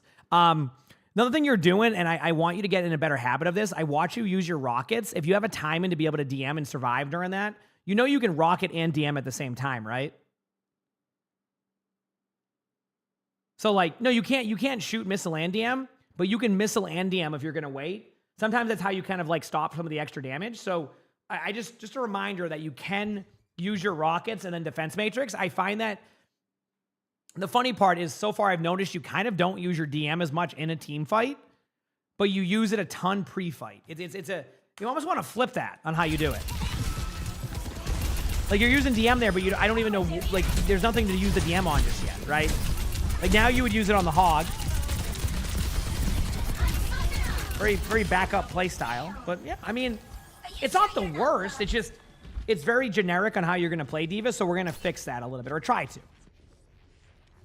I'm ready to initiate. All right, we'll see. Sequence.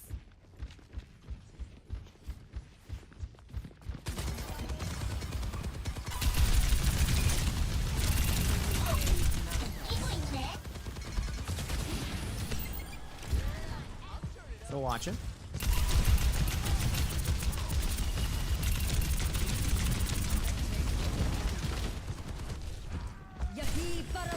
Indecisiveness. Again, if you don't know what to do, the one thing you don't want to do is just stand in the middle of the open like this. Okay? Go back to the high ground, right? Go back up on top right. Heck, I mean, sometimes I'll go up here, fly up here. You know, fly up here. Like, do something different than just stand in the middle of the open. I want you to see what this looks like from their point of view. Okay? Look where you are. You're just in the middle of the open. I call it kind of being stuck in the mud. Like, you want to like reevaluate how you play this. Okay? Fox, thanks for the 20 months of the concept region. Thank you.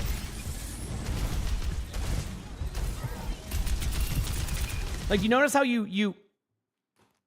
I want you to think about your escapes. You want your escapes to be somewhere not all the way back here. Like, think about this. You were here, then they pop this, okay? And then you go in here, and you're all the way back here, right? Like, go here. Look at this. Perfect. Right away. Now, one thing to watch out for, just a little bit of a tip if you don't know, you can jump on top of this to get up on high ground. Some ranks will do this, some won't. You just jump up on this, and then you go up and you're up here, right? But you know they're all main. Outside of like one of them over here, you can go here for a second. Heck, if you want to play it safer, you can go here. What this does is denial of space, right? So you're saying that, okay, I can't control this part, but when they come to here, I'm going to contest you. You're not going to be able to get past this easily. You're going to have to go through me, right? But when you fly back here, now you're basically just playing backline like you're playing Zenyatta. So think about your spots, your disengages. Right now, a lot of that needs a lot of work. And that's why I'm kind of showing you a couple of spots. I'm not even overcomplicating the spots too.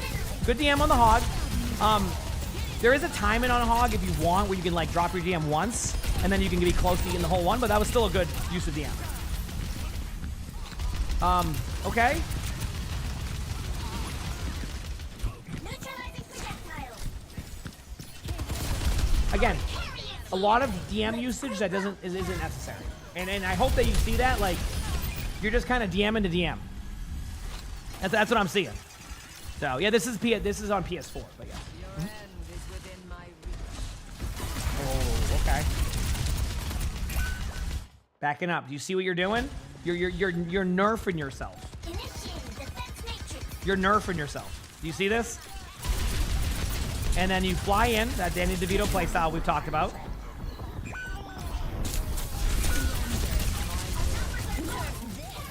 Very obvious help, but we'll see.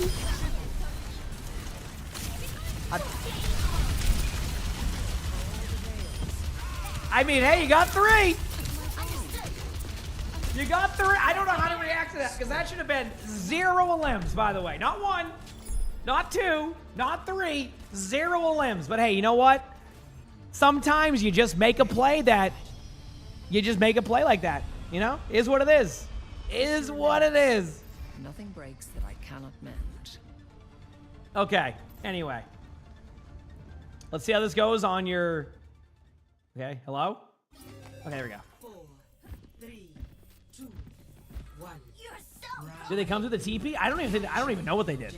But that was great. I'm not even gonna look. We're gonna leave it up for interpretation. How about that? They want to fight, huh? Let's give it to them. For my help. Yo, that...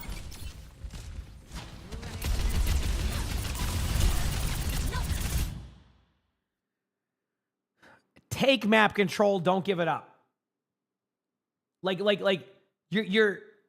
play so far back. You don't want to do this. You want to be more like you want to. Okay, so the most important part about D.Va is being able to take space without having to overcommit like this. So like let's talk about this on D.Va. If I'm coming on as D.Va here, which by the way, if you want to honestly know what I would choose in this map, it'd be like Sigma. Probably Sigma, Domina, Ramatra, Orisa, heroes like that, right? You can get away with Malga if you want to. But like, here's the problem, is you need to take your space with this character because you can't play super far back because, again, it goes back to you need to be able to get value. So there's 2 ways to do this. One, you can go this way, but you need to watch for this door. All this over here doesn't matter right away, right? If you look at the angle, like this is what the angle looks like, okay? Your teammates will be able to handle this. If they can't, that's going to be more on your team. You want to deny this space. There was an Ana at the doorway, just an Ana, and you just decided to go like this. Ready? You got here. You didn't even look at the Ana. You started looking at a Mercier, I think it was. And then you just stood here. And then you went all the way back, and you flew into here. This opens up the space for this team. What I would do is denial of space again. I take away this area, then I have an isolated Ana 1v1. If the Ana doesn't, react to me, I get a free kill on Ana. If the Ana does, the Ana ends up here, and guess what? Now I have them surrounded. This part of the map is all yours. You can go around on the flank. You have free opportunity kills. If they look at you, you have 2 health packs, one here, And if you really need to get to safety because of how they're playing against you, you can back away, down, play this, sit over here at the angle again, help your teammates with some DM, decide to go back up if they don't go for you, or decide to fly out, back to safety, health pack here. See that? Easy. Again, not easy, but you get my point. Don't put yourself in the middle like this. Okay?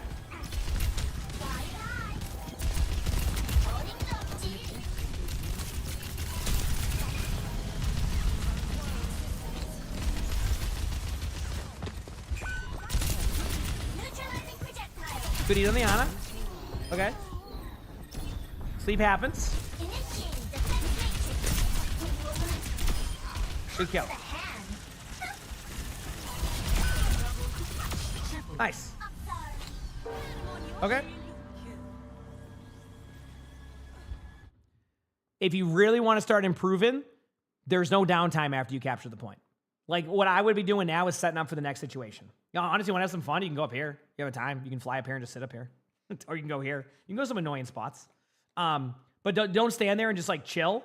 Like, this is your setup time. There you go. Okay, nice. Good job. There you go. Hello there. What if you need to check Instagram? Okay, fair enough. Understandable. Have a nice day. No OWCS today. Saturday's the next matches and the next day for those drops, which I will have.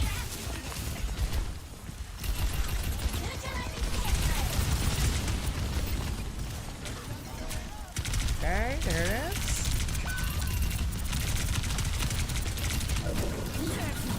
If you're going to stand in the middle of the open, which once again, I don't suggest it, but if you're going to do this, you ult in there.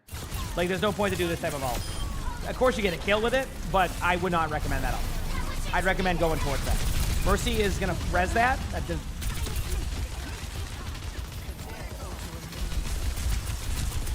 Target focus. You're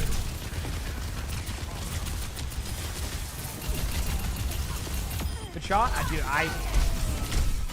I'll be real with you. You're getting away with a lot of stuff that you will not get away with if you were to continue trying to climb up. Like, you really need to... I don't meme about the backline assassin. It really is how D.Va's playstyle is nowadays. Arctic, thanks for the 20 MOs of the Prime sub. Thank you. You're just getting yourself stuck in the middle. You need to... I want you to use your flight control to get out of team fights sooner. Like, you're winning team fights that aren't necessarily gonna... I think you're gonna lose more of those fights than you're gonna win them, if I'm gonna be honest with you. Looks like your teammates are gonna win this anyway. Yep, there you go. How skilled are you? I mean, you win. All right. So this is the part where I have to guess the rank going into your rank game, which is up next. Based off of how you're playing, Silver 4. That's it. I feel like Silver 4 is where I'm going to start with. Obviously, I'm going to see the next games. But I do believe that the way that you're playing D.Va is very static. And with the way that you play it, where it's very like one-dimensional in your play style, you're going to get demeched a lot in some games. And I think that there's just too much inconsistency that I'm seeing thus far. Again, that could change. But I'm going to go with Silver 4. That could move up on the ranks. But I think that's a safe bet as of right now for the Silver 4. You know, we'll see. We'll see. This headache hasn't broke. Okay, let's go in here. Go into this. Go into that. Ready for battle. Yeah, it's on console. I'll take that into account. We'll wrap this up quick. Okay, and then let me just go here. This is a King's Row game. There we go. And then we're gonna read the next part here. They said I had a lot of rough placement matches this go around. Thankfully, I got a solid team and a solid scenario for my last game and felt I had the environment to do well. The first round went well. The second round went less well. But the second round had gone well enough that I was surprised that at the start of the third round, the Mizuki on the team had said something in chat along the lines of, D.Va, please stop leaving because you're getting us killed.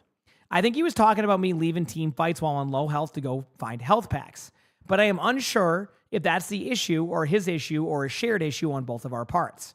I wouldn't be surprised to hear things like aim and positioning need work, but alas, any feedback is appreciated. So we'll see. We'll see who's right on that one. Yep. No, the quick play ones are fine, Jody. On didn't have to be 15 minutes, no. because it's combined. All right, it's time. Here we go.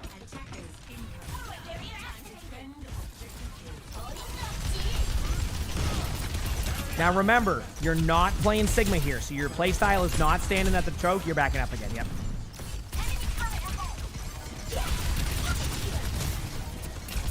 Okay. 2 options.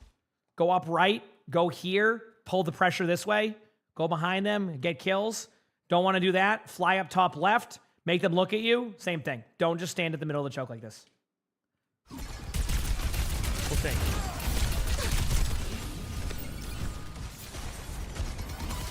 Like, you are ended up behind your teammates. You need to go in. Like, you are the one there. You need to lead the charge, okay? That doesn't mean fly into the Sigma, but that means hold pressure away from the choke. Look like you're playing Sniper D.Va, okay? Like, you've done 464 damage right now. 464 damage, right? If you fly in there, you're already at 1,000. It's very ineffective damage. What did I guess? Oh, I had guessed the they won the quick play, and I guessed Silver 4. I don't know where they're at right now. This is the rank game now. Yeah, look, you're behind all your teammates. Do you see what I'm saying? Like, play closer. Okay, ready? Fly over there. Perfect. Fly over here to the tour. Thank you. There you go. Now wait. Now wait a second. Wait in your cooldowns. Just a second. Okay. Don't know what to do here. Fly top right. Or go for the Sigma right now while you have time. I go for Sigma for a second, but not... Oh, okay. Actually, this isn't bad either. Okay, you know what? I don't mind that either. That was a good play. I would have taken a different, like... I would have taken a different approach to get to the Zen, but I think that was a good idea. Good job. You're going to get D-Max, nothing you can do about that. That was just a good team fight by their team on the retake. I'm not even mad about that one. That was just a good play. Oh yeah, I mean, using the flight more is way better. Absolutely. Okay, here we go. Let's see what happens next.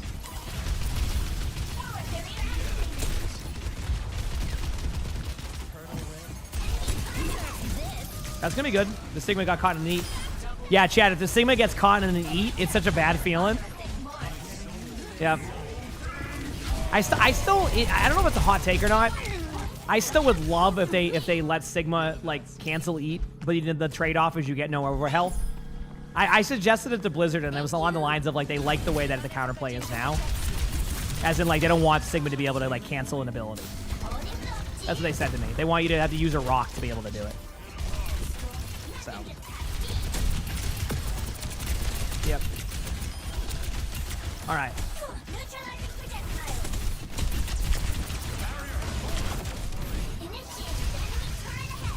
Okay, watch it.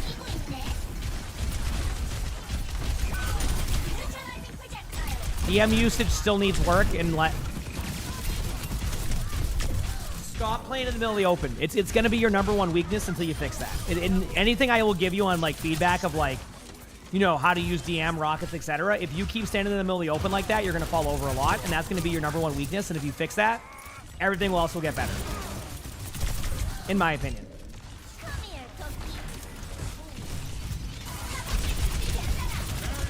Yes, if you want to get rid of, like, the grasp, you can use your rocks to stop the animation. That's how you do it, yes. Obviously, you trade off having the overshield, but you can get out of that with a rock, yes. Mm-hmm. Yep.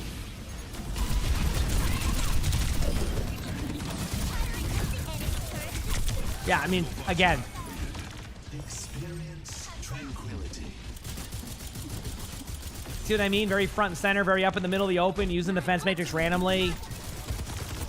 A lot to work on, but you know what? That's not a bad thing. It means you can just fix it and work on it. And then even if you improve in one area, it'll be fine. There'll be a Hog rework. Yeah, sometime. We don't know when. I think it was Hog. I think Hog was in the list. It was like Life Weaver, Hog, and then I think Sombra, I think, was the heroes, maybe. That's an ultimate. Yep. Do you see what I mean, by the way, Chad? How I said that, like, the D.Va's getting away with a lot of things that you wouldn't get away with a lot of the time. It just seems to be that, like, and I think that's what happened. You had said that you had rough placements, and then this match ended up kind of evening out. This probably means you're playing more at where your rank's at after, like, your last placement than anything else. Because, like, again, I'm going to teach you something here. Like, yes, you get the kill there, but like what I would do is I'd go up here. You notice how like all of what I'm saying right now with playing D.Va is a lot of flying up and like doing like this to be able to get the ability to decide to either shoot down on them, go for a flank, or still get the same kill. A lot of it is just avoiding the damage in the middle so that way you have more defense matrix management and you can make more consistent plays. So that's really what I want to see. Even if you're in bronze or silver, etc. Like, I'm not telling you to go and have your whole team take high ground. I just want to see you set up better so that way you can make the proper play, right? Right now, you're not doing that. Your gameplay is stand in the middle of the open, defense matrix randomly. You just use 95. I don't even have my glasses on, and I can see that you use 95% of your defense matrix right there. That says a lot. And nobody was there, okay? Nobody was there. All right? You can devault this if you would like. Yep. I need to get a kill. The way their positioning was, which was rough. Good target focus. Nice job. So now, chat. A little bit of a note of how to play this. What I would do is to prevent damage from this angle, I would actually just back up slightly. I'm still able to kill the brig, and then they can't kill me. These are little things that add up over time, right? These are little things that add up over time. So you end up here, you still get the same kill. You're still in line of sight of your teammates. These people over here can't demech you, which takes off the pressure of your teammates. Your Mizuki's in a spot where you can use the cart. You're in a good spot here, right? Obviously, you don't have to do this. You're going to get the kill in the brig. But I'm just showing you that there's ways to get better positioning, even in a one-team fight. So it's fine either way. But just kind of a note of what you can do there. Nice kills. Good job. So a good start, but we'll see how this game finishes. But again, there's a lot of more spectating out of you. You do well, in my opinion, when you get into the actual spot that you need to get to, you do very well. You do a good job of that. But it's far and few, you don't have it happen consistently because of how you play. Imagine if you set yourself up better now to beat, you know how like when you get in those opportunities where you can brawl a bunch of them? Imagine being able to do that like all the time. You would probably win more, right? That's what I'm trying to set you up with and get you into the setup for. Because you do well once you're in an advantageous brawl situation, but you don't put yourself in a good spot to get those situations happening all the time. Yep.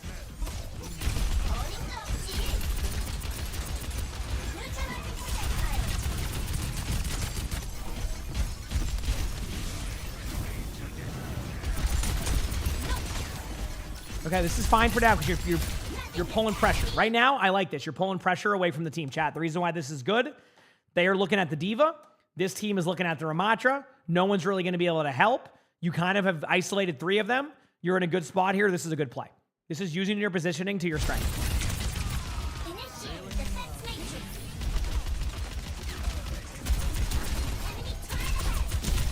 Get healed. Get healed. Don't.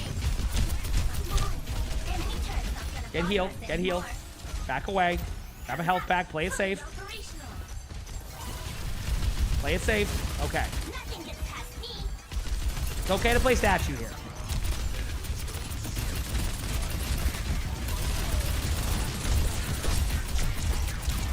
Still watching. Okay. I have to get you out of this habit. I really need to stop seeing you back up all the time. Trust me, I'm not saying don't back up, but your whole play style is to always hit your controller down.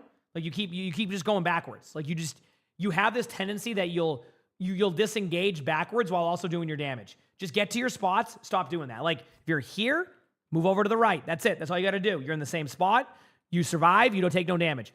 This damage at this range and backing up is so ineffective that all you're doing is basically like making it harder on your supports, right? All you got to do is this. Ready?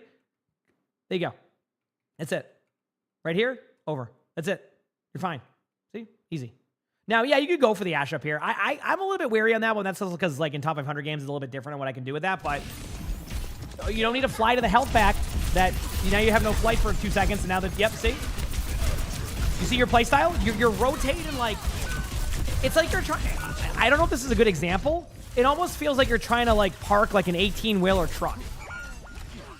Like you feel like you have to like, take your time, do a 3-point turn, do this, do a couple of like rotations, take 15 minutes to do it. Like you keep doing like this weird movement backwards when all you need to do is go to your side, get behind a wall, fly away, get behind a wall. Like enough of the holding backwards. Like right now, like this one, I'm not gonna judge too much because you have to be on the point. So that play right there, I probably would have had to do that, right?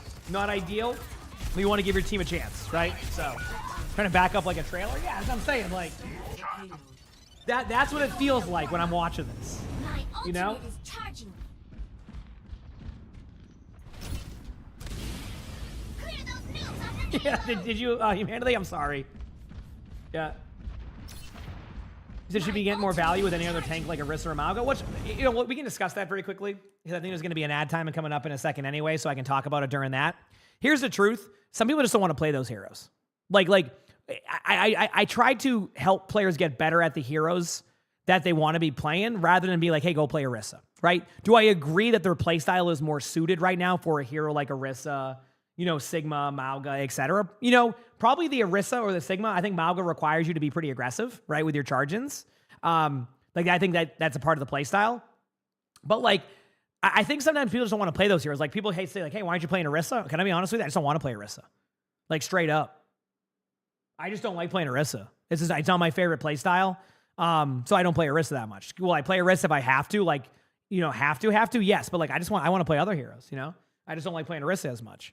That's really it. You love playing Orisa? Ain't judging that. I'm never going to be mad if you play heroes I don't play, right? You do also play Orisa? Good to know. Good to know. Like, for me personally, like, I don't care what you play. Whatever, like, people are like, hey, are you going to be mad if I'm a Sombra main? Of course I am. What do you do? No, but no, I don't care. Like, dude, you're playing a video game. Like, that's what, oh, no, you're playing a hero I don't like. Oh, I'm so mad. Oh, I'm angry. Let me type about it. As I say that, I will complain about Roadhog. Okay? This is projection for me also. I will complain about Roadhog the moment I'm in a game against a Roadhog, so don't worry. Anyway, but yeah, so I'm trying to like help with the D.Va improvement. But yeah, a lot of the D.Va issue is that like static kind of like more Orisa playstyle gameplay that you're mentioning. So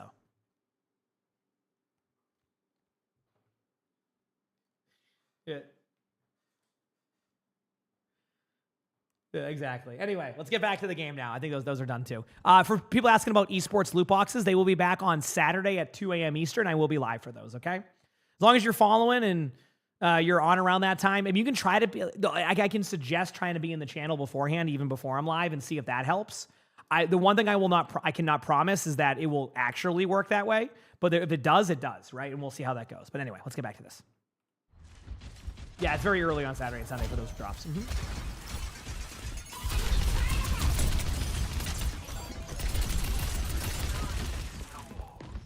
Here we go. Same thing. Middle of the open. There you go. Finally. Yes. This is perfect. Okay, now you want to get back to your team now, but that is what I'm talking. Do you see how much easier it is to fly away to a high ground to safety than to just stand there and back up the whole time? You see that difference? Gia, thank you for the tier 1. Appreciate it. Thank you. That was perfect. And an aggressive D.Va ult. That right there was a much better sequence than anything I've seen thus far. You disengaged to safety, didn't get demec'd. You flew in with your ultimate and you got a kill. More of that, less of this. Okay? Now play corner. You're good. You don't have to do anything. No. Listen, here's your problem. This is where you're going back to doing the 3-point turn. Here is where you play.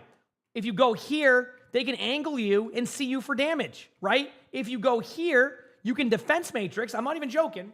You know, you like to use your defense matrix? This is what I would do. Okay.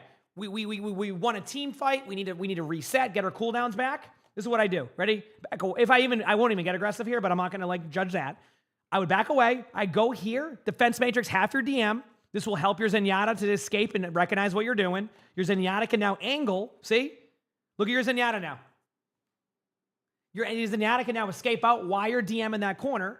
Your Zenyatta's now safe. Your Mizuki will be safe with you, and now you have map control and you have space. They have to deal with you if they go in. Your defense matrix can be used at an angle. Your Zenyatta is set up in a spot where they go for you.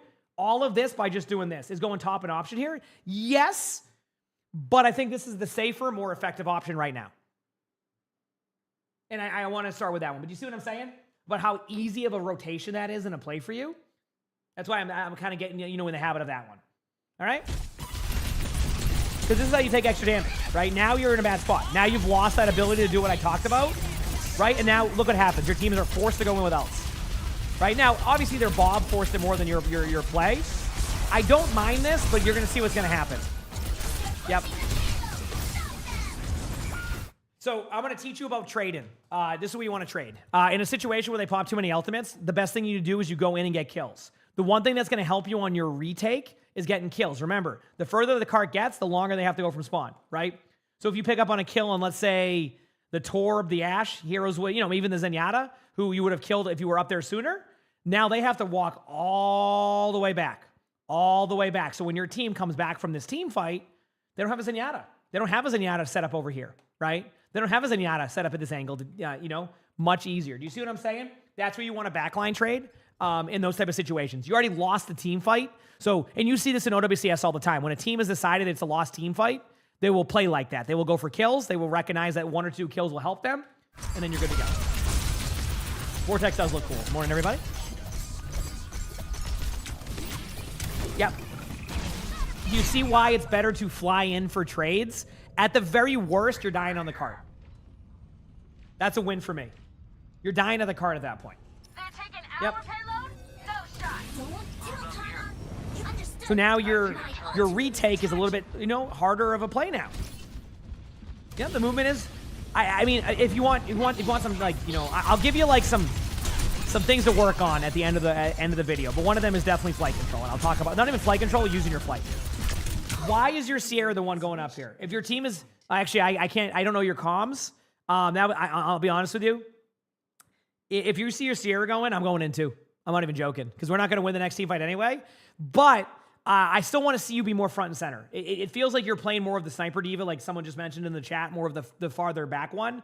But this goes back to what I said. I want you to think about the time in here. Your Sierra was able to tap that. You would have been able to tap it too. Imagine an extra 10 to 15 meters to work with. That's why if you die in the cart, you trade on the cart, you're going to have more meters to work with, which makes this retake easier. It all has that domino effect. These are the make or break moments in winning these games and losing these games. And these are where you can find that extra percent. How do you get that extra 2% win rate? That's all you need to climb, right? Most of the time you're going to be around that 50% mark. You're climbing with 52% win rates, 53% win rates. That's all you need to do to make a difference on those ones, and that's one of those plays. It doesn't seem like a lot, but if you get an effective retake here, at the very worst, you know what you do? You get a Kitsune out. Or you win the team fight. Either way, that's a victory. And those are the little victories you need to have in Overwatch games that lead to more consistent results. Anyway. Everything is connected, bro. Yeah, I'm over here. Speaking of Danny DeVito, I'm over here like Charlie when he's looking at the thing, the screen, or the board with all the stuff connected. Too much damage. Just heal up. It's okay to just get healed. It's okay to get healed. It's okay to get.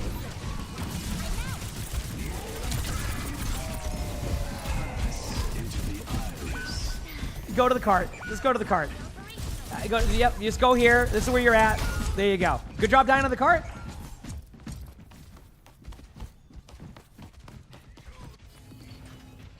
Yeah, that was a classic. Nothing gets past me.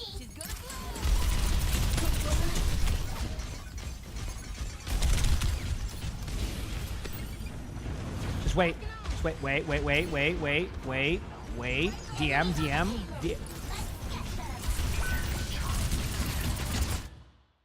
Step-by-step process. You have plenty of time to work with to get back to the cart prior to this. What I'm going to do is this. I'm going to stay at full HP. I'm going to defense matrix on my way out. So I'm going to do this. I'm going to be DMing this way.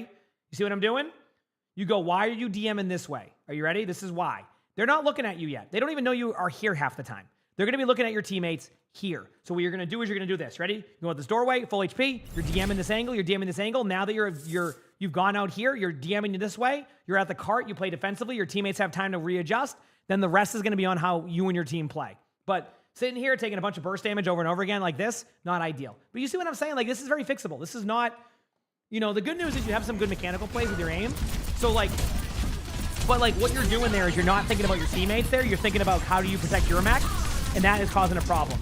I'm expecting to see 5 kills with the D.Va ultimate because of everything I've seen so far is it will.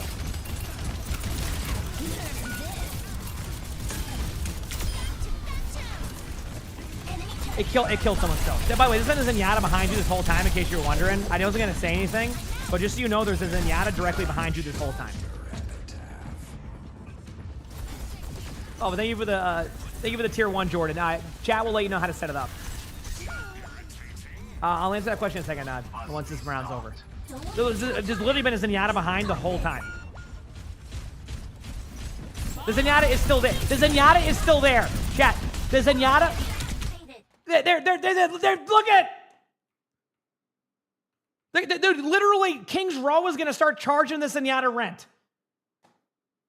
With how long this Zenyatta's been here. This is Zenyatta's new home. Right here. Like, that has not left this spot. And it has been blasting the whole time. For anybody wondering, by the way, someone asked about the esports drops. Saturday, 2 a.m. Now, I always have the esports drops when the matches are live. So I don't want to, I'm not trying to confuse you. The reason why drops is enabled is because we have the season drops. Some people still haven't gotten those drops. Maybe been on vacation, may not have been around. So that's why it's there. When I have OWCS in front of my drops enabled command, or I say they're starting soon, that's when you can get them, okay? I hope that's helpful. Anyway, let's head back here. But yeah, I've been hearing that Zen there the whole time. I was letting it go at the beginning a little bit. I'm like, okay. There you go. Wait a second, you found him. And the Zenyatta's back home. Now keep in mind, you're one of the few heroes there that can basically just burst down a Zenyatta. So, anyway, that is that. Score 3-3. All right. Ready. 5, 4, 3, 2. I'm defending. You're intact. You're going to go home now. Have a good day. Heck yeah.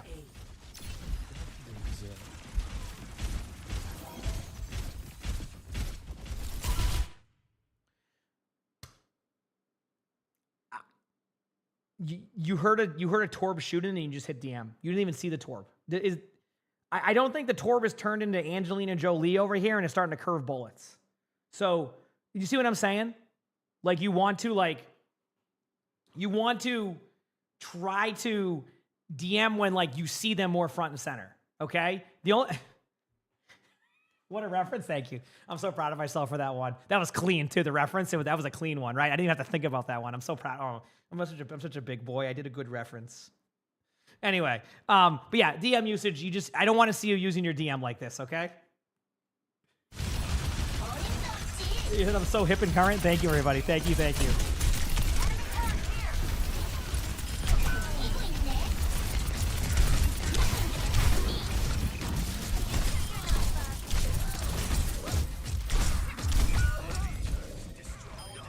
Okay. Again, I feel like that's your teammates popping off more than your play statue. You played the first point defense. Was it? Yep, it was Sir Hype. It was. Yes. Well, I remember when that movie came out, everybody was like, "Wow, like this is a new concept or something," and then that's why I remember that one. Yeah, it's a lot of like.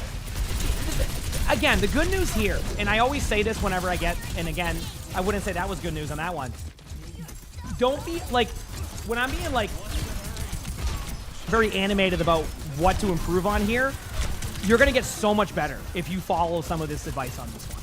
Because there's so many things that you're doing, like, mechanically, like, aim-wise, that I've been seeing that's been good. So if we clean up the rest of your gameplay, you're going to have a good time, right? Like, you don't even need to get better at all this at once, but I'm telling you, you will see improvements, right? You are good in the brawl, and guess what? Here's the secret to this. That's D.Va's strength, is the brawl, is those type of moments, right? But I want to set you up to get to those moments consistently, because you're going to have that can happen consistently, and then you're going to go from having constantly demeched, you know, standing still like this, to winning games, okay? So I'm just trying to get you in the habit of that, all right? Like, you just sat on the point the whole time. And I think you're doing this because it's overtime, right? Or maybe because your teammate told you to stick with the team. I will tell you this much, that would be an inaccurate assessment from your teammate. If they were the ones that tell you just to stand here on the point.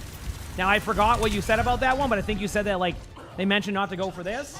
But, like, You do not want to be a statue, all right? The statue is already here. We don't need a second statue on King's Row, okay?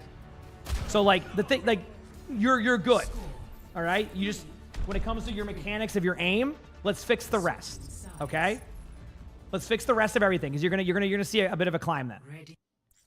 All right, where is the D.Va? I'll use that the next time, Soji. And there we go. Ready for battle. 5, 4, 3, 2, 1. Attackers in. Neutralizing projectile.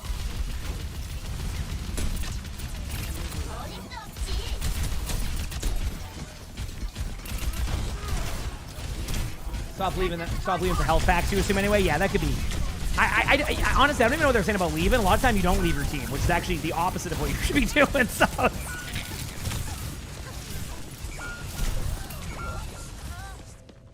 Yeah. That makes sense. To stop leaving, yeah. I would not, that is not accurate feedback, I would say. Like, you like D.Va, you don't, it's the opposite. You don't want to be with your team most of the time, but you want to be there with your team. It's okay. It's going to sound weird, but you want to be with your team, but not with your team. Does that make sense? So, like, you always want to be able to be within a distance to be able to go and help your team with, like, you know, whether it's a DM, a flight to them, a peel, whatever, but you also don't want to be with your team. Because if you're with your team, then you're just not playing D.Va the way you're supposed to. So you want to be able to play away from your team, but also be ready to help your team like this if they need it. Or if you can't help your team, go to their backline and peel.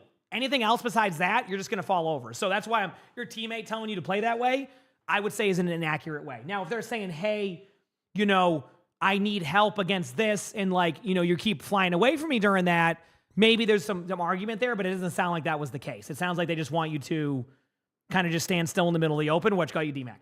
Yeah.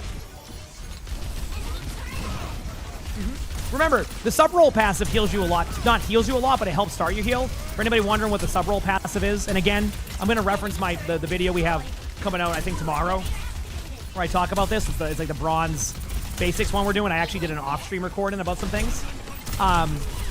You want the sub-roll passive to get activated by either dropping down from a high ground or flying in the air, and it heals you for, I think, like 60-something or maybe higher than that. But it's a good way to kind of sustain your HP and also stay active in these team fights. Yep. Well, when you leave for health packs, it's more about your setup moments, right? Like, you shouldn't... The truth is, you shouldn't be taking as much damage as you are. Like, straight up. Yeah, Hazard's actually is really strong right now. I think the highest win rate.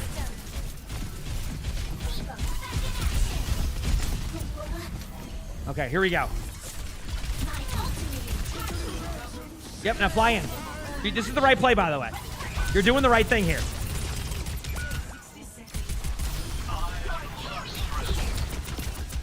Notice how you ignored everything happening and you went into their backline? Do you see why I'm so adamant about this? Perfect play, you win the game for your team. I'm sorry, did D.Va just have a voice line that said, I'm so goated? Did I hear that correctly? That's a voice line? Dude, I can't play D.Va as much anymore because she's banned all the time. That's funny. Well, they want D.Va to be a gamer. That's like, I mean, she is. Like, that's her whole story, right? Like, you know, it's obviously, you know, outside of, you know, being able to make a really awesome mech and do all that stuff. But yeah, she likes playing games. Anyway, listen. You have some things that you can work on here, and there's a lot to work on. So we'll start with that. First of all, 1, aim's looking pretty good. 2, I want you to practice your flight, like flying around the map. I want you to use your flight to get to spots. I want you to stop standing in the middle. You fix that right away, you're already going to win more games. You're going to win 20% more games at that point, right? I just made up a number. I just wanted to sound smart. Number 2, defense matrix. For burst, not for random DMing in the middle of the open. Stop doing that. So many times you use DM and you don't need it when you need it. Stop doing that, right? Move around the map more. The defense matrix, the burst, not like the chip damage. You know, also remember, if you hear a Torb shooting, doesn't mean they're shooting at your teammates. You know, scan the field, then decide on your DM. More setup for backline assassin plays. And, you know, I forgot what else I was going to say, but I think I'm going to start with that. I think if I overcomplicate this, you're going to try to do too many things at once. So setup time, fly around the map more, backline assassin play, learn to be able to get to your teammates to help when need be, but also learn to go to the back line. This last play you did here, by the way, just so you know, yeah, you can't DM Ramatra punches. You can't do that. So that would be, you're wasting that. You can DM the damage outside of that, but not that. But work on that, and you're going to see an improvement. I think that's going to be where it's at. But like this last part right here, where we're paused at, was exactly playing the way you want to play D.Va. And look at that. You win the team fight for your team. Your teammates pop off in a situation where they had a good chance too. Good job on that part. Good job on the win. Now the next part, guessing your rank. I'm still sticking with. I'm going to go with silver 4. Yep. There's a chance it's in gold because like there is a differential sometimes in there. But I think silver 4 is I'm sticking with. I feel like the standstill playstyle on D.Va just isn't ideal. Maybe I'm wrong and you're higher than that. And if you are, well, great. But I feel like there's a lot of, you're just standing around and like there's not much happening and you're relying so much on your teammates. But maybe that's also where it could be. Either way, I guess that. I stuck with my guess. And the rank is, chat was right, gold 4. There you go. Gold 4. Oh. Yep, I gold 4. What was your placements here? Does it show me? It doesn't show me. Yeah. Now again, the question is, if you said bump up a rank for console, yeah, sometimes that actually is a true thing. It's not even like a knock at that. It's just that is a true statement. So like, yeah, you know what? You're probably right in that sense. At the same time, what I will say is like, if you kept playing ranked and you played like this, I could see that rank shifting, in my opinion. But anyway, there you go. Gold 4. I mean, higher than I guessed. But yeah, work on the stuff I said, and I think you'll see improvement. I really do think you will. I think there's some things you need to work on, but you got this. You absolutely got this. If you like the video, make sure to hit the like button, subscribe to the YouTube if you haven't, leave a comment. All that helps. You want to submit your own spectating, anything like this, my Discord's where to do that. And hey, if you like these quick play warrior videos, you want to see if I guess right, on the bottom here, one's going to pop up. Click that. It's going to be a good one. With that being said, hope you all have an amazing day / night. Done. Okay, cool. All right. I have, let me do this. Okay, I have a bronze basics video chat. We're going to do that next. So TJ, if you're there, finally, thanks for your patience. There you go. Going into here. Ready for battle. You're nervous? What are you nervous about? If you're worried about me being like, dude, you're good. If anything, this is showing that confidence to begin with. You know, it's not easy. Listen, give yourself props, okay? It is not easy to put yourself front and center in these videos, right? At all. This is not an easy thing to do. There's a lot of people who see this, and sometimes even like, you know, you might see a YouTube comment or two where people are a bit more harsh. So to put yourself into this and be able to do that, give yourself props. That's a lot of confidence to do that. It takes a lot of time on that. Like, you're good. You're good. And I will make sure you'll get a good review. I'm not going to roast you too heavily, as chat knows that, unless you want me to, which I'm not, you know, I don't think you want me to. And that's it. So you'll be good, okay? I got you. All right? I'll be right back, chat. I'm going to go to the bathroom. I'm going to grab a tea, and then we'll record this video. Hit the follow button if you haven't. Appreciate all the love. Thanks for hanging out with me on kind of like a weird timing day where I kind of just went live at a random time. I appreciate y'all so much. Be right back.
You'll be able to get OWCS drops here on Saturday.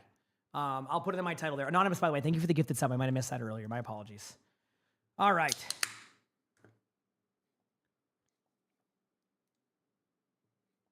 Let's do this, chat.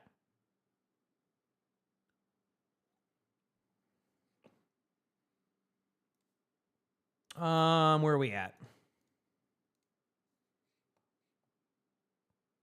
Cool. All right, we're here. We're there. Let's do this. You ready?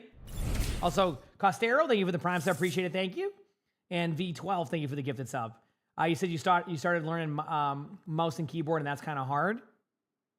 You got this. It takes time. Just patience. Chat, just so you know, there will be, you're going to get it's going to be funny because I'm going to record this, but there will be an added section to this. So something I'm doing now is describing what the abilities do, what all that stuff does, but I'm doing that off stream. Because you'll see when the Bronze Basics D.Va one's out, I did like a whole thing about talking about that. So with Bronze Basics, we just get a little bit more like tip heavy here for players who are kind of like new to the game. Or like in bronze, not even new to the game, but like it just gives a lot of tips for people who are trying to learn. So there'll be an extra layer to this also that I'll be recording off stream. It's just how I'm doing it right now. It kind of, I might, if people end up liking that new style, it might be something I add to all my spectators. So it's something I've considered, but I want to see the feedback first. I'm very feedback driven sometimes. It just helps me understand things. So once the Bronze Basic video comes out, which I think is, I want to say it's tomorrow, but it might be a day after. I think, let me look. What's tomorrow, May 8th? It looks like it's set for May 8th. Actually, wait. But I want that to be done. I recorded it last week, so. All right, anyway. Did you made plat and still heavily learning the basics? Yeah. Yes, exactly. That's the plan, Nikki, if it does end up going well with that. Also, thanks for the watch. Thanks, everybody. All the love. Again, thanks for joining me on an impromptu. Like I said, I almost took the day off today. I'm glad I went live. I also like to speak out loud about my feelings. That's why I say stuff. Tomorrow, so crap to say tomorrow. So, but yeah, basically there'll be another combo to this is what I'm getting at. Anyway, let's go back to this. Go to my spectators. And then go here, and let's do this. Here we go. I'm not going to do my intro, chat. But I'll do it for you. All right, so today's video, we're watching a Bronze 2 support on PC playing Ana.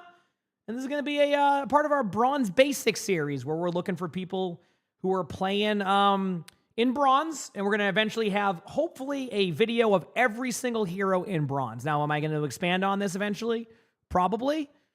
But this is just a good way to kind of do that. So first of all, this is a Bronze 2 on Eichenwald here. And they say, I'm just trying to get some help.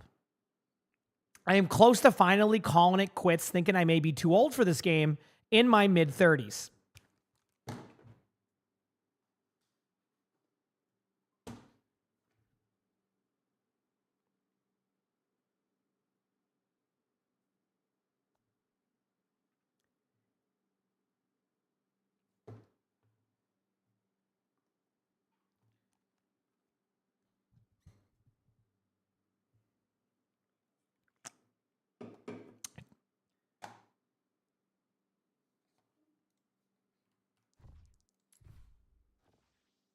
I still got it, baby. I'm going to be 36 in 2 months. I still got it, okay? I still got it. You can too, all right? All right? I'm going to be 36 and I still got it. You can too, okay? All right? Yeah. You got this.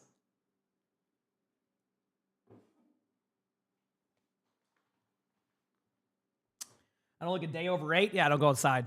That's my tip. You know, everybody says wear sunscreen. What if you just wear no sun? You know, see? There's like, yeah, just put on sunscreen when you go out all the time. No, I don't wear any sun. I don't go outside. All right, that's my secret. Anyway, yeah, the walls are my sunscreen. Yeah. Anyway, let's keep going here, chat. You says, this replay code was a win. Nothing wrong with that. But your healing numbers felt like you didn't contribute much at all. I die frequently and have awful positioning. Can't hit sleeps, awful aim, but I try and have fun regardless. How could I have made this game easier in games in the future? I've been bronze for so long since Overwatch 1. I am trying. Oh, sorry. I am just tired of letting my team down. Thanks for considering my replay. Have a good one. You said you feel out of place here at 19? Guaranteed there's a bunch of people in chat who are teenagers in high school, you know, early 20s, mid 20s, late 20s. One thing you'll realize is that, like, at least in my stream, we're pretty, like, chill across the board. So, like, it doesn't, no one, like, I guess cares about that, if that makes sense. Like, if you're expecting for people coming here and going 6-7, let's go, baby. Probably not going to happen, but you'll be fine. I've had people here who probably watched me when they were old enough just to join Twitch, and now they're 23. Like, that's how it goes, you know, like, see? You have people there, you know, saying, 18, someone said they voted for the first time today. Hey, good job. Look at that, see? I'm telling you, everybody's all over the place on that one. I time that out, crap, so they don't get banned. I don't want them to, because I think they're memeing. I don't want them to get banned. Just quickly. Christina, thanks for the gifted sub. Appreciate it. Thank you. I want to note here, chat, do not joke about your age like that way, because Twitch has a very, very, very, very, very, very hardcore rule. Trust me, do not do that, okay? The requirement to be on Twitch is 13. Do not do it. Just trust me, okay? They are very strict on that. All right, so just don't joke about that. I'm saving people's accounts on this one, okay? I've seen that happen many times over the years where somebody jokes about it, and Twitch does not mess with that. So, anyway. Yep. Anyway, yeah, you can say you're 104. That's fine. Just as long as you're older than what the Twitch requirement is, you can. That's what you can do. But yeah, anyway, I'm not here to snitch. I'm here to, Anyway, but yeah, no, basically the point is you're going to find out that in gaming, in life in general, people are, different ages, different everything. Obviously, you're going to have different friend groups and stuff. Like, obviously my friend groups is probably a bit more older nowadays, but, like, I get along with just about everybody. The way I've always, as I've gotten older, I've learned just, I treat everybody with respect. There's going to be different things I won't understand. There's going to be different things that they won't understand, and I just accept that, and we all coexist and have a good time, right? That's life. So... yeah, exactly. Yeah, something like that's their hype, exactly. So, you know what I mean? That's how I look at it. And then you said you're just tired of letting your team down. Thanks for considering your replay. Have a good one. So we'll take a look at that. Right? Yeah.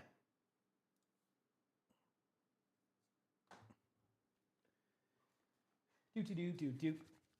My goal is to make, y'all have a better day. That's always my goal is streaming. Christina, thanks for the gifted sub. The gifted sub. Appreciate it. Thank you. Okay, let's go on here. Sorry for the delay there. I was having some fun. This is one of those talking days for me since I started late.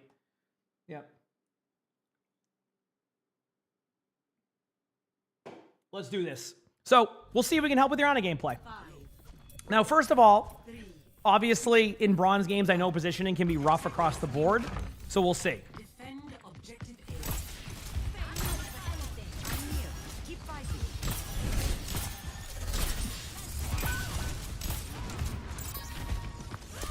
So far, this is fine. I like aggressive Ana grenades. Aggressive Ana grenades are good. I like when I see them aggressively sometimes. It can really turn a team fight. At the very least. Also, are they running Kiriko Lucio in bronze now? What's going on? What happened?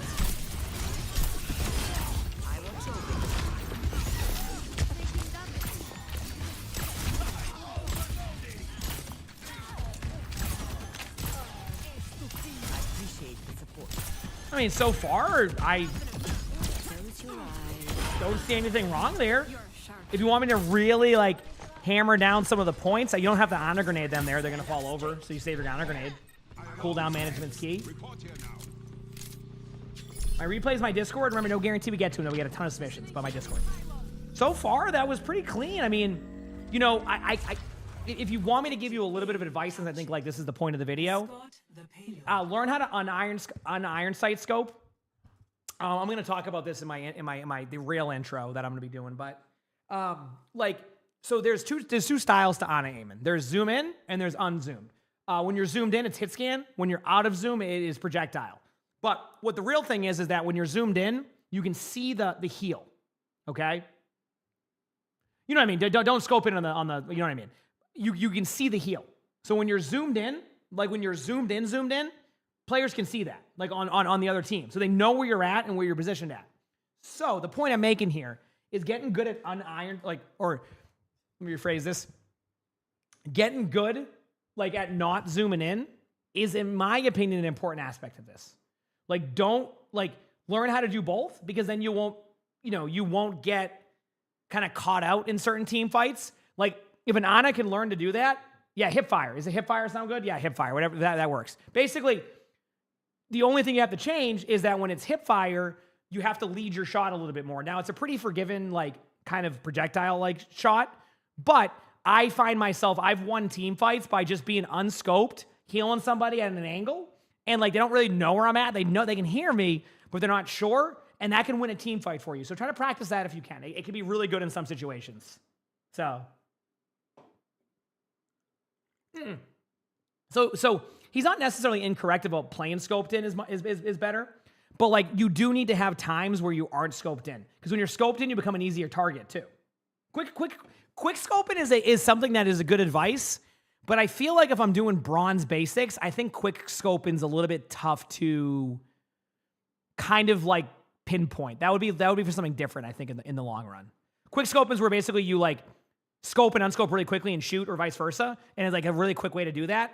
But I think, like, I'm going to skip that step for now, because I think that's something I want to teach a little bit later. Anyway, sorry. Here we go. Come over here. Fall back. Nothing you're doing. Nothing you can do there.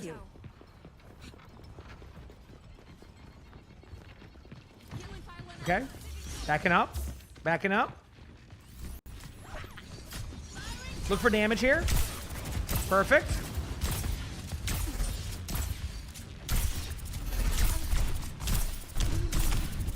Ah! Good job. I mean, I don't like you backing up, but I do like that you are doing your damage. Nice play. That Cassidy really wanted to duel you. Nice job.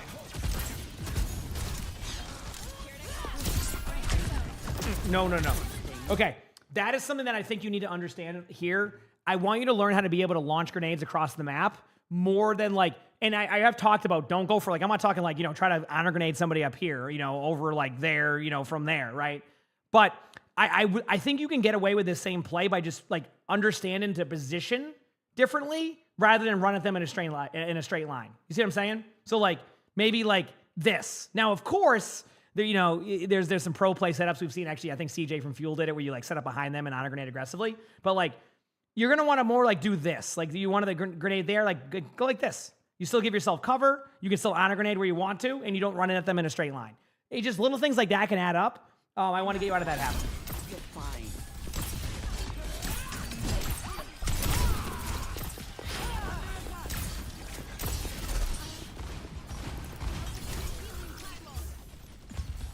Okay.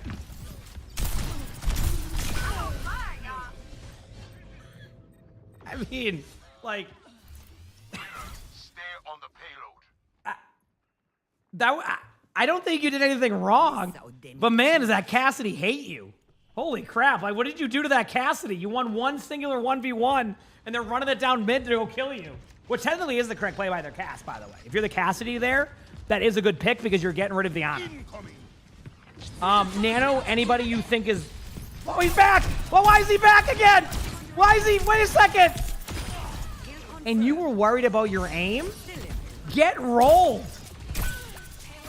What did you do to that Cassidy? What happened? This dude's running it down mid.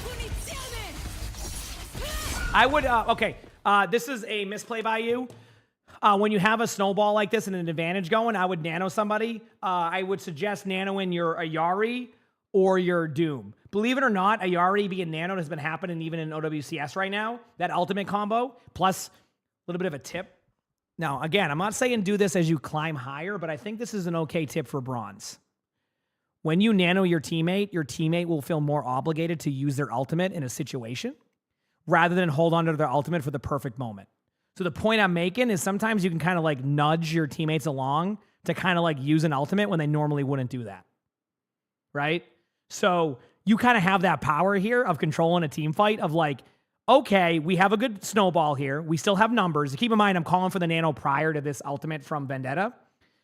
I think Nano and like your Ayari there might get your team to be a bit more aggressive, or your Doomfist. I think your team wins off of that aggression, considering they're down 2 right now and you had numbers.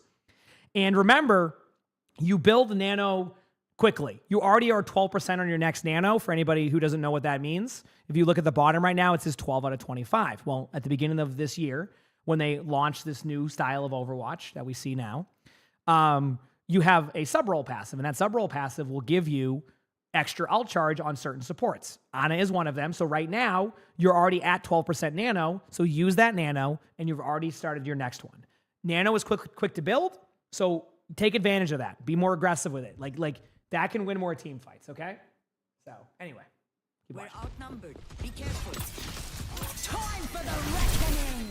On a grenade, aim lower down. You're aiming a little bit too high on that. If you want to go at your feet, aim at your feet, and the splash damage will take care of itself. So I think your team could have won that team fight. I'm not saying it's all on you, not Nano-win. But again, all about climbing is adapting to each game if you're solo queue. Now imagine you're solo queue here, so you're going to get a different experience every time. I like being the playmaker and kind of forcing the aggression in those plays and being more kind of like proactive than kind of sitting back and waiting for something to happen. Also, Shin, thank you for the gifted sub. Appreciate it. Thank you. Thanks. One with a sleep on a Vendetta. Yeah, but I'm not going to expect a bronze game to always hit a sleep on a Vendetta in the air. That was a quick scope. That was. So now I would Nano somebody again. Like, whether it's Doom, Ayari, just Nano. Nano Doom, right now. Nano Doom. Nano Doom. Nano Doom. Nano. Okay. A little bit late, though. But it still is an okay time. You see what it does? Now your Doom is playing confident again. Your teammates are playing aggressive with that Nano. Good job. I would have liked to see that Nano sooner. Think about that next time when you're playing like, oh, okay, I want to be more proactive here. Good job, though. And you're already 30% in your next one. See what I mean? The payload has reached the checkpoint. All right. Overwatch is what? What does that mean?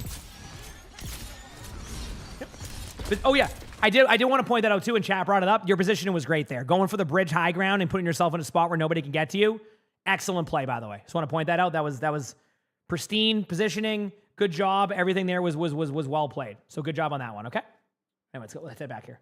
You said that Ana has better aim than you do? Look at that. Even someone at Blizzard says, you know. There you go, TJ.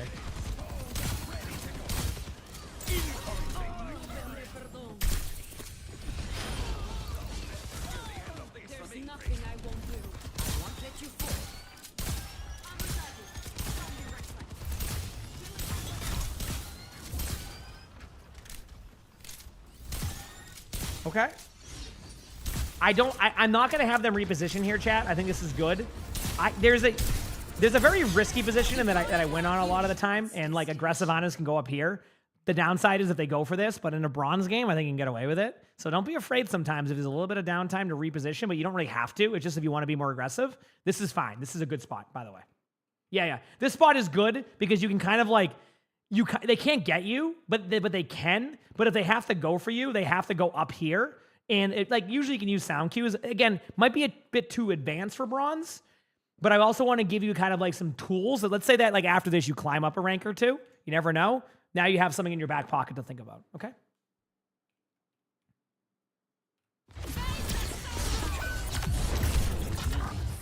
Good job. Backing away. Now you look in for your teammates. An iron-sighted aim. Good job. You're doing the right thing, by the way. Now you want to nano somebody the moment you get it. I don't care if it's Doom or Yari. Just nano someone. Definitely nano now. Nano. Anybody. Go. Oh, nano.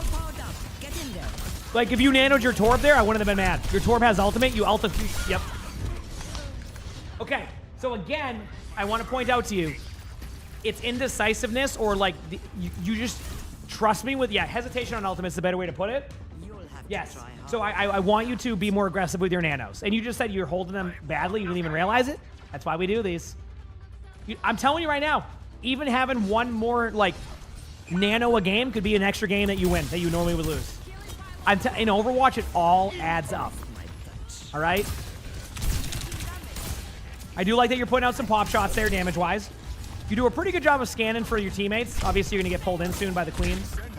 Good Ana grenade, doing the splash damage there. Love it. Back up. Vendetta in the back line. Keep backing up. Can't do much to help your Doom there. Now you can. You might have been a little bit distracted. But at the same time, it's Vendetta, and I know you don't want to deal with that. That's what you don't want to do, by the way. Let's have some fun here. I'm the enemy team. You're in a spot where you can still maybe pick up a kill or two, okay? I'm sitting here. Okay, they're starting to be aggressive. You're worrying about the Vendetta still. Everything's going well. Okay, ready? Here we go. I'm the enemy team now. Let's watch the Ana.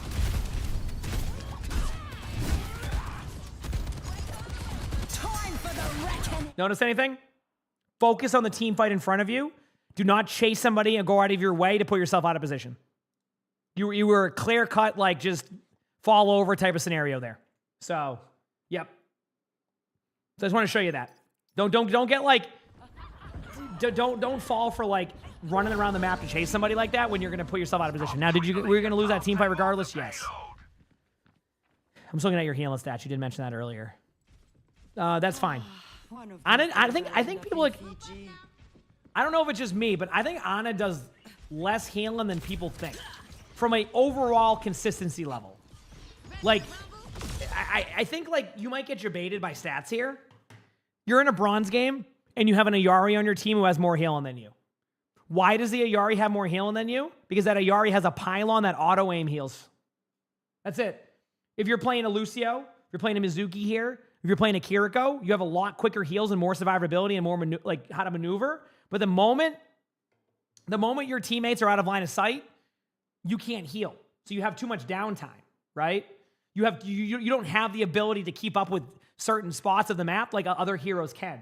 So I want you not to think about too much. You don't have to get 25,000 healing every game on Ana. In fact, a lot of games I get with Ana's in like Champion, they're not sitting there on a high healing count. They're like 9,000 healing, 5,000 damage, right? Because they're healing when it matters, they're damaging when it matters, but they can't force the heals if your teammates are like out of line of sight. So again, something to think about with that. Like it's not as clear cut on that one as like, oh, I need a high healing number. Ana, I find falls behind a little bit on those numbers. Now, some will be like, yeah, I get 30,000 healing a game. That's awesome, but I still think that the point can stand. Anyway, Noro, thanks for the prime sub. Appreciate it. Thank you. And Deanne, thank you for the prime sub. Thanks. Thanks, everybody. I do love the aggressive Ana grenades, by the way. Those have been excellent. Good job. You can shoot the tree here if you want. What else can you do? You went with the pedal. Hey, it's a resource for utility. Yep. Okay, you survived that. Nice kill. Ana grenade on your feet with your teammates. Ana grenade. Cooldown usage. You have an Ana grenade. You should not go down there. Again, make or break. You're more than likely going to win this point, but you could have survived that easily. You had your whole team around you. Everybody benefits from it, and you purple the Vendetta. One team fight. Also, Sarah, thank you for the 18 months of that prime sub also. All the subs. Thanks, everybody. Appreciate it. There you go. Good job. That was a good half of you. Honestly, you're making small mistakes that are easily fixable. Aim looks solid. Your utility usage needs some work. Even like your sleep darts have been...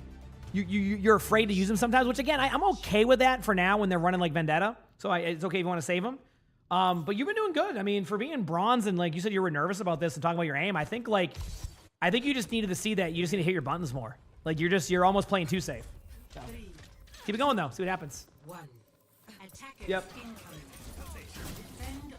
That's what I'm saying. Like, yeah, when the Vendetta was there going to the back line, you're better off just like honor grenade in the floor and like keeping yourself alive with your team. You're going to purple them and you're going to win the team. You're going to survive that.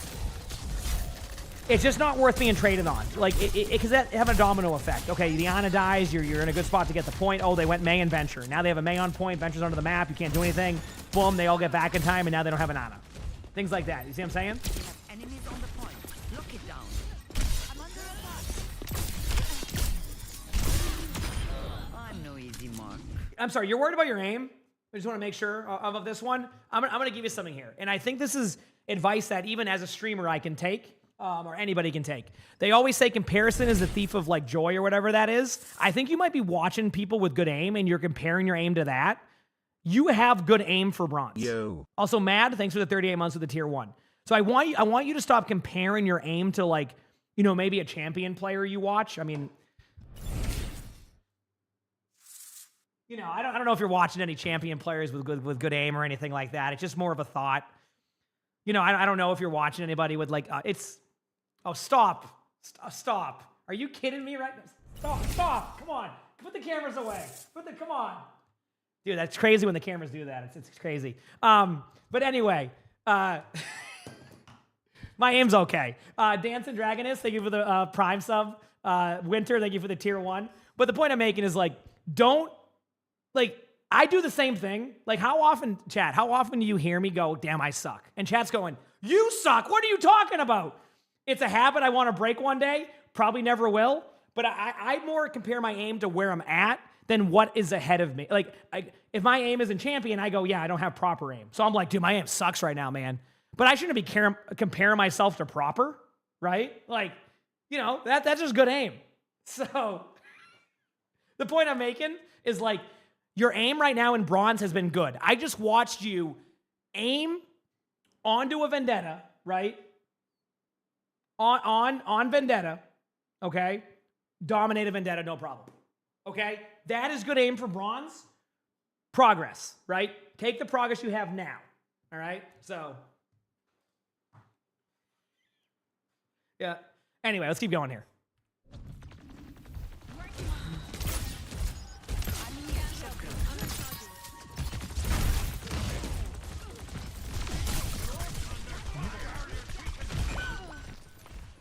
I mean, like, you can't save your Sierra there. Like, that's his positioning. That was quite... I don't think I've ever seen a Kiriko wall climb that area. Like, what is their Kiriko doing? Why is their Kiriko wall climbing that? Dude, I've never seen a Kiriko go up there and start trying to heal from there. That was something. You think they get up their sense a little bit? It depends. I try not to tell people that unless I see something egregious on their aim. I feel like... I think their aim is probably fine as is right now for bronze when it comes to their sensitivity. I can't, you know, if you get to plat, maybe you readjust that, but I think it's been okay. Monkey, thanks for the Prime sub. Thank you. Appreciate it. Enough whining. You're fine. The Torb spot? Yeah, of course you're in the Eichenwald spot. Look at it. They said it seemed a slow turn. That's fair. That's fair. Good positioning can prevent that regardless. Here. Keep fighting.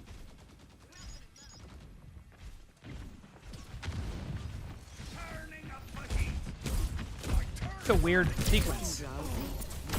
Good purple. Great. Good job. Nano targets here. Anybody in your team out of position? Not joking. You want to know. There's no like direct combo, so I would just nano whoever needs it.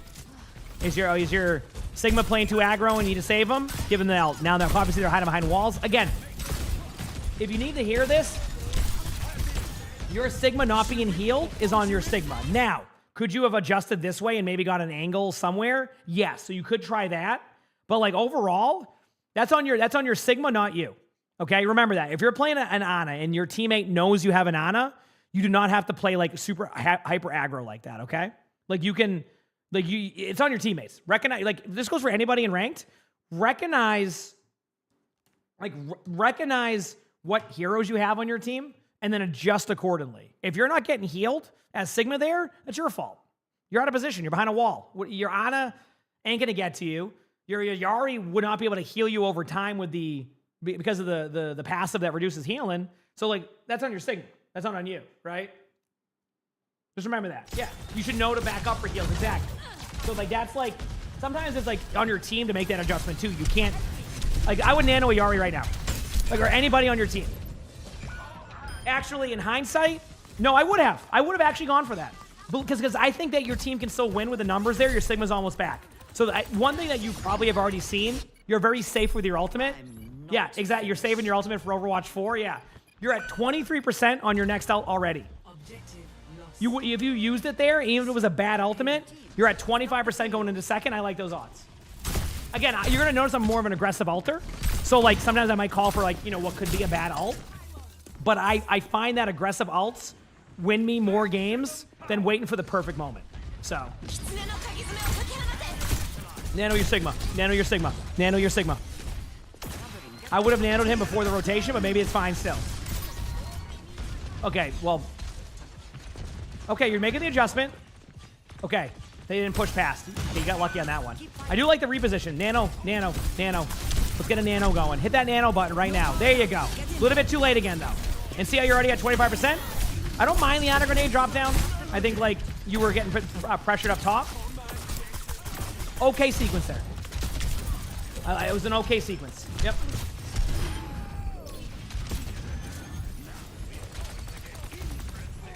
Nice job. Yep. You said in that 25% extra buildup is slower than normal all charge. So yeah, the cactus kind of verifying, or not verifying, but saying that like that extra sub-roll passive all charge is even slower. So think about what you would have if you had used it. Did the Pharaoh? That was, listen, I don't know what happened. I didn't look. You finally went back high ground. Good job there after falling off. Used the reload. It took time. There's the reload. I like to reload whenever there's downtime. Like that personally, like when I'm playing Ana, I actually reload more than I probably should. But I like to reload, like right now I'd reload. Like this is a reload spot, like right there. See that? Like right now I would reload already because now I'm already set. This is your reload time. And yes, good call on that, by the way. Reload, yeah, because why not? Like this is your, like this is like a cooldown almost. If you have to reload at one point, right? 8 bullets. Still have 8 bullets.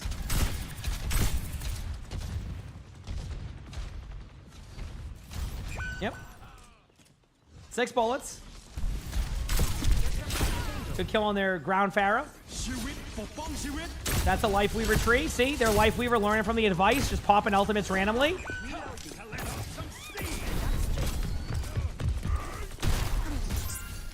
Good sleep.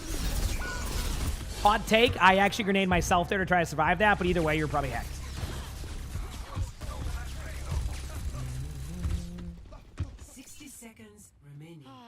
One of these days I'll end up. You said Flats tells people they reload too much?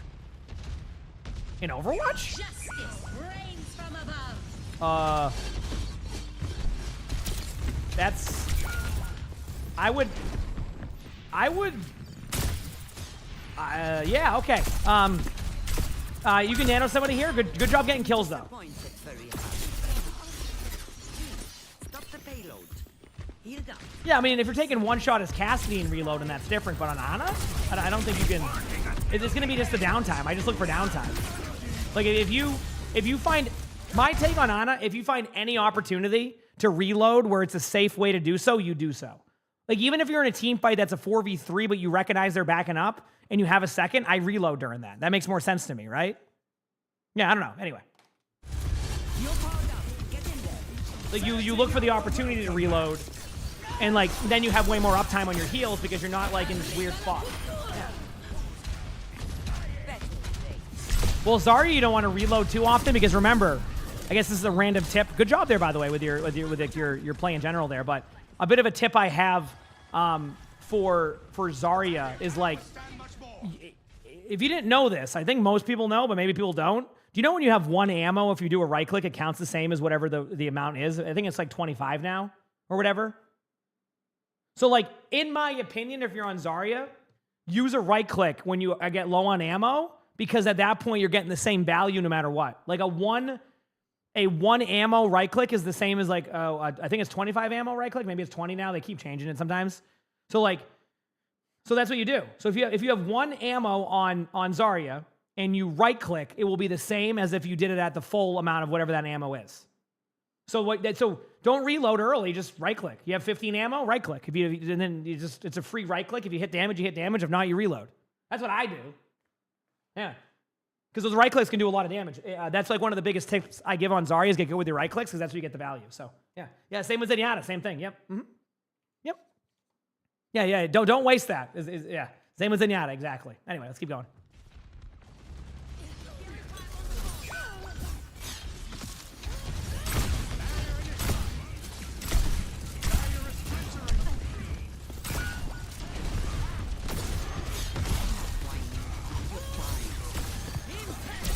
Aim is not your weakness, by the way. I hope, I don't know if you needed to hear that. Aim is not your weakness. I don't know if this is a hot take or not. I think your aim is better than bronze. Your aim is not your weakness. I think your aim is above bronze. Could have tried to heal your teammate there, but that's a tough decision. I'm not going to judge that one. Yeah. Mm-hmm. I go out on my terms. Why didn't you use a sleep dart there? I mean, you could have used a sleep dart there. I think that was more of a panic situation. Like, yeah, you could try to sleep the Mauga, but I think the HP was low on the Mauga. So I think the vision there was, okay, if I kill the Mauga here, it'll be more impactful than the survivability of even the Ana there, or like your teammate. So it's kind of like just playing the odds. If you kill the Mauga there, you just win that team fight for free. So that's a tough decision, which is why I didn't really comment on that decision, but yeah, that's something to think about. Going high ground, I like this. Nice. You can be aggressive with honor grenades again if you want. Look at your Sigma. Look at your Sigma. Well, you know what? I kind of like what you're doing here too. I just want you to look at your Sigma once. Just once, please. Yeah, Chad, this Ana can't aim, right? And your Sigma survives. Either way, I would have healed your Sigma a little bit there, but like I'm not, listen, if it works, it works. Sometimes you just make a play. You made a play right there. Honestly, your decision making to kill them ended up working in your favor. I would have taken a second just to like throw an Ana grenade down there or something, right? Or like, nano them when you got it. I don't know what the timings were, but I'm not going to overjudge that play because you also made a good individual play. But listen, here's my take. Don't worry about your aim. Your aim's fine. Obviously, always try to improve your aim. You can't go wrong improving your aim, right? Like that's a clear-cut, easy way to go about it. But I got some things for you to work on. One, you got to stop not using your nano. I want you to think about that going into your games of I am going to use my nano. It's going to happen. I am going to use this. I am not going to wait on it. I'm going to, we're going to have some team fights.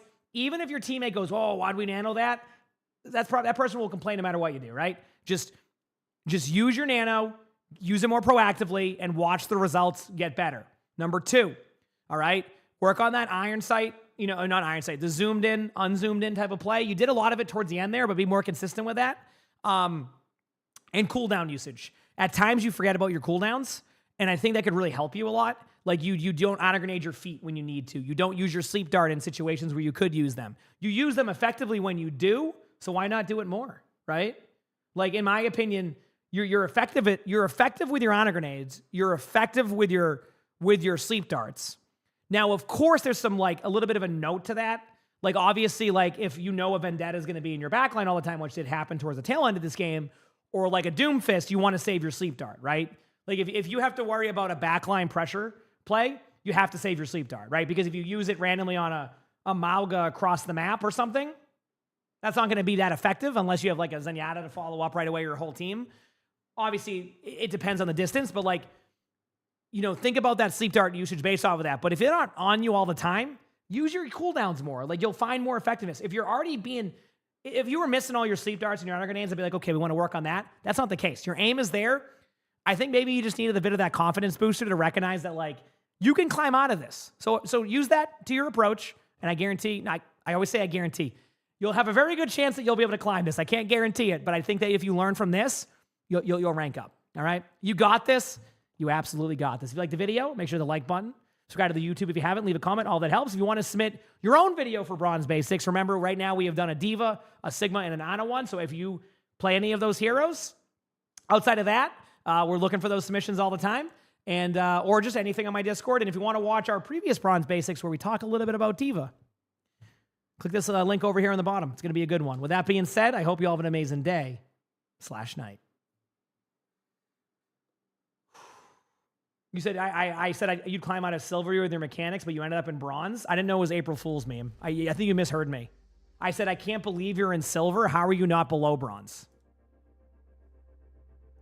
Maybe you had music on or something.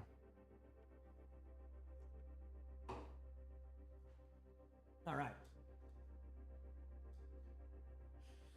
All right, and then we have one more to go, chat. One more spectating to go. Again, I really appreciate y'all hanging out with me on the more chill days. Maybe I need to give myself more confidence. I have a problem where when I go offline, I think everybody's going to forget I'm a streamer, never show up again, and then I rinse and repeat. So I got to learn from my own advice. But hey, do as I say, not as I do. Here we go. We got one more to go, chat. Crap's gonna be so pumped. He has like a backlog now. He's probably like, what the heck is this?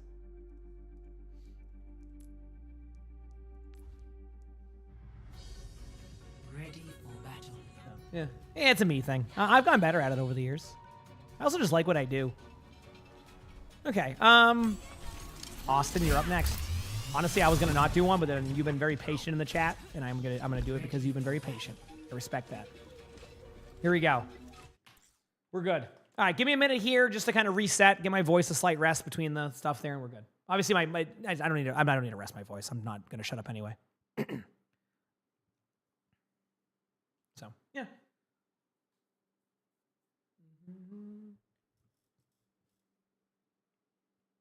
Yeah, we don't get many Vendetta games because I guess Vendetta gets banned a lot, from my understanding. Am I correct?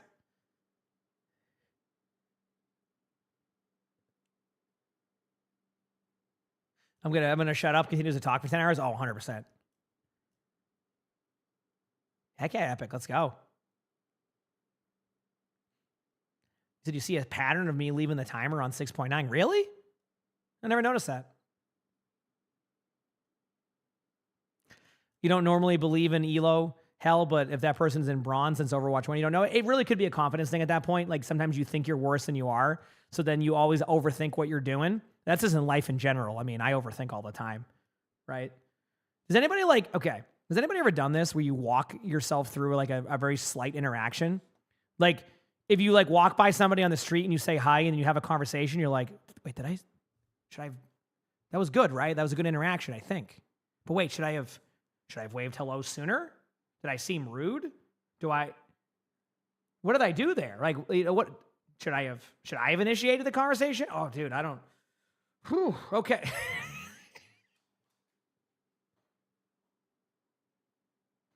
That's me.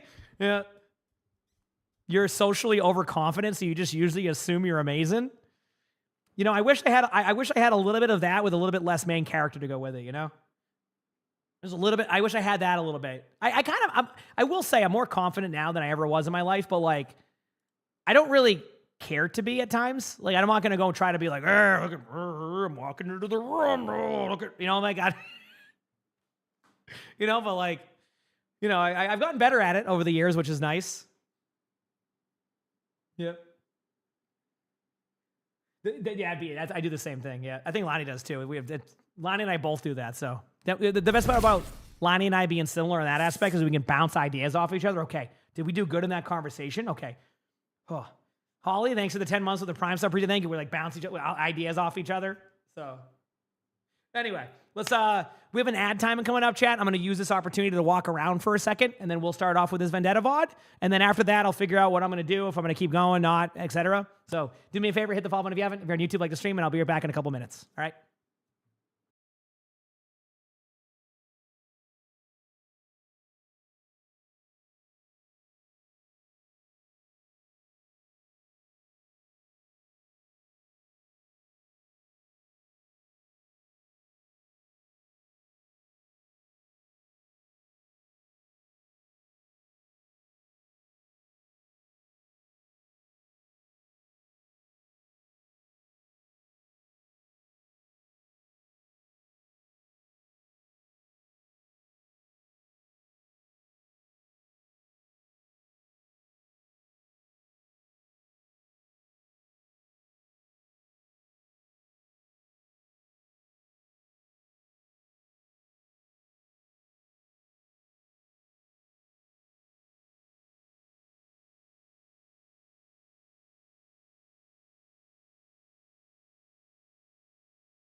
All right, we're back. You want to pet the bucket boy? Hey, bucket boy, love you. Hi. Okay, we're back. Thanks for waiting in the meantime, chat. Did I miss anything?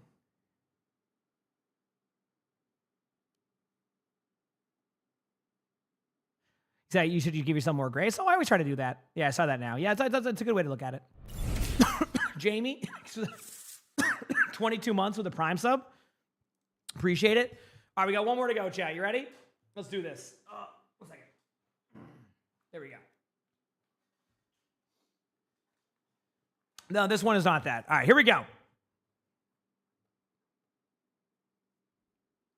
All right, so today's video, we are watching a gold 5 DPS on PC playing Vendetta on Nambani.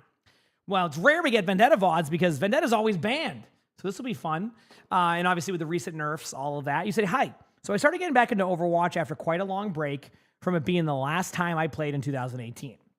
Which I have to thank your content for bringing me back into the game. I started getting into competitive. Needless to say, I am very rusty and still trying to build habits of playing Vendetta properly. The match was 5v5 comp. I feel like I play too aggressive I feel like I play too passive or too aggressive at times and not knowing when to fully engage or disengage properly or getting too ambitious for a pick and end up just throwing a life away. Well, we'll see. I will admit, I don't play a lot of Vendetta, but I should be able to help you with a lot of the over-aggressiveness or the passive play that you are mentioning. So there are some things I can look at here that could be super helpful. All right? So let's see.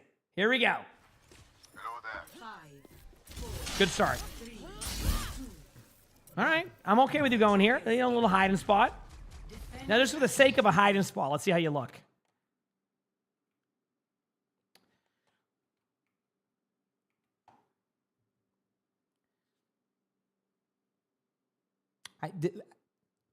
I think this just says enough, right?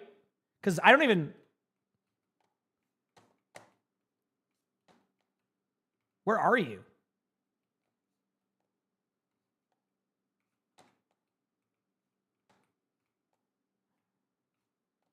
Oh, holy crap. Dude, that was so hidden, I couldn't even begin to...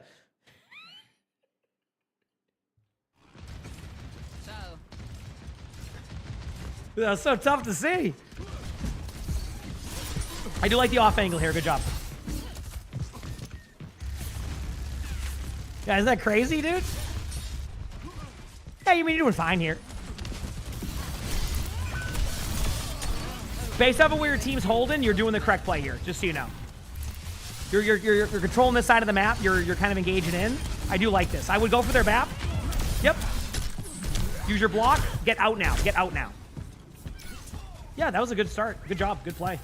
This is a normal one. Yes, I know. We have so many different series now. This is a normal spectating. Yes, the original style. Yep. Thank you. So far, so good, by the way. Now, this is also the part where I say, as you improve, you will not play up this close at all. It's very. I don't remember the last time I played here in my rankings. But I also understand that every rank plays differently, so I'm not here to change that. Lost, thanks for the prime sub. Appreciate it. Thank you. Okay. Going in. Too deep. Too deep. Yep. Thankfully, they're kind of giving you kills.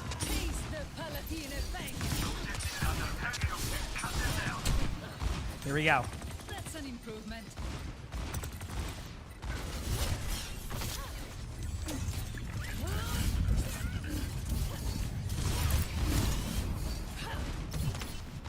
Where does GM generally play? Sure, I can show you. Back here. You play around here. At the furthest up you go is basically here. Sometimes you'll get some backline trades here. But mainly here, here, here, and more here. And you want to deny this side of the map. You want to basically deny this side of the map, and you want to deny this entry point. Everything else, the angles play for you. That's it. That's how you do it. Is that a bunny hop? You can do that with Vendetta. Yeah, it's like a timing on that. Yep. Anyway, that's where you normally play. You never play up here. Like, ever play here. Unless it's like backline trades happening in an already started team fight. Like, never do you play here. But I learned early on in spectatings, it's really hard to... I can't tell players, oh, play back here, when I know the rank is going to play here. Does that make sense? So what I do now is I say, hey, just remember that when you climb further up, you're going to have to adjust your positioning later on. That's kind of like the tip I give there. Because like, unless it's a 5-stack of gold players who want to get better, and I can give you the knowledge to get better for that, maybe that's a good idea in the future to do like a 5-stack of golds or something, or whatever rank. But I don't think like telling the player to not play here when the rest of the team is going to play up here, that would be incorrect advice, because now you're just, imagine being Vendetta sitting back here like, hey, everybody, do you know where they're at? Meanwhile, you just hear the sound of your teammates dying. Well, that was fun. You get what I'm saying? So like, I talk about why it's good and show you sometimes why it's good, but I'm not going to expect you to go there because you're playing at the rank that you're at. So, you know, yeah, they have low deaths. You have 1,400 damage, 2 and 1. What are you guys doing? 8 minutes in.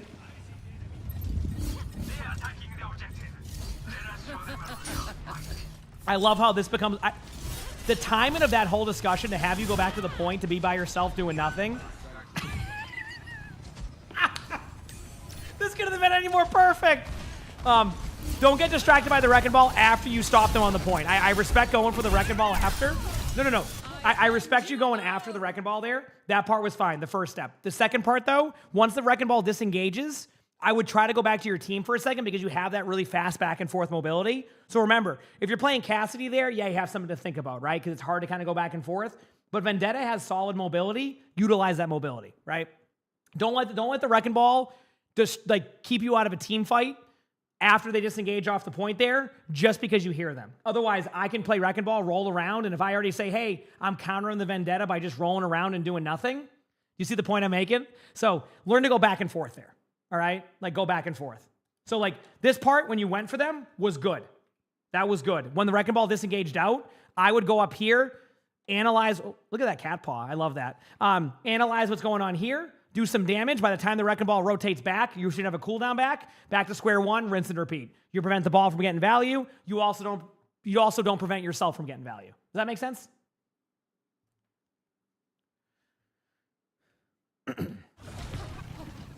Yep.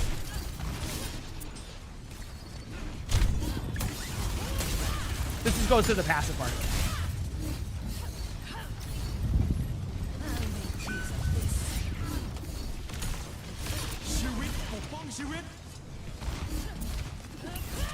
See what I mean, by the way? Have you noticed how passive you become? And you did mention this was a weakness.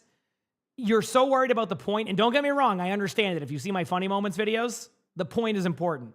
But I do think you're taking yourself out of the team fight. And if you asked anybody here going up against a Vendetta, if I can keep a Vendetta on the point not doing anything, you're loving that game. Vendetta, there's a reason why Vendetta gets banned a lot, is because it's hard to peel for a hero like Vendetta. So like, yep. So yeah, no, of course. And I'm glad you noticed that. I still got to show you, where it's at. Anyway, you could ult this because they're all directly center. I honestly like. Yeah, I can tell you want to ult. Yeah, I like this. I like this. Great play. Good job. That was a good recognition of what you wanted to do. Excellent play. No issues with that. Very good job. Ha! That Cass said, you know what? They didn't mean to go off the map, but... Ah! You're not allowed any kills, Vendetta. You're not allowed any of those limbs. That also is a smart play, by the way, is to go off the map to get a better team fight. You know what to do here. Health pack awareness. Yep, with the sub roll passive, getting the mini is much better. Or not much better, but it's a viable strategy. 30 seconds remaining. We'll see.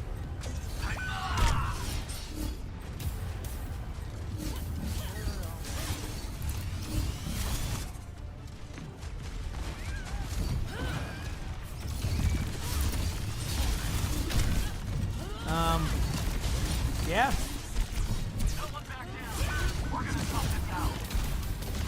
I mean, you know what I'm gonna tell you. Like, but I think you get the point by now. Listen, if you're playing Vendetta, you are so good at killing backlines, and everything that I've seen thus far from you is that like you are doing like everything I've seen from you thus far is that you have the mechanics to be able to dominate with that backline pressure. Don't nerf yourself, okay? Because all I'm getting out of this is that you're nerfing yourself, and I think you can do. You'll be fine not doing that, okay? Like you're taking yourself out of the game. They're not taking you out of the game. Do I review controller replays? Yeah, I mean, I do console stuff. I do all that. Yeah, I mean, if you play on controller on PC, yeah, we do all that. Yeah. So, I think you would have actually held on first point if you actually went and utilized your ability to kill their backline. You've already done such a good job, so. I say that a lot for gold VODs. What, like nerfing yourself? Yeah, because you're indecisive. And indecisiveness gets you killed a lot in this game. And like, that's why it's better to make a consistently decisive play because you can learn from that. But when you're indecisive, you're going to spend so much time to like question if it was a good play or not, right? When you're indecisive, it's like, okay, well, should I have done this? Should I have done that? If you just make a consistent play, then you can go, okay, I shouldn't have done that, or wow, that worked, and you learn from it. But if you don't do anything, you can't learn from that, and then you just get stuck in the mud, and you always think that, like, you're not able to play well, but in reality, you're just making yourself play worse. So, anyway.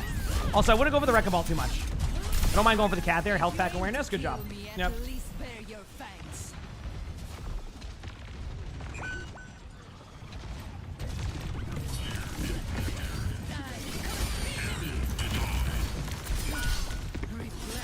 This is good, by the way.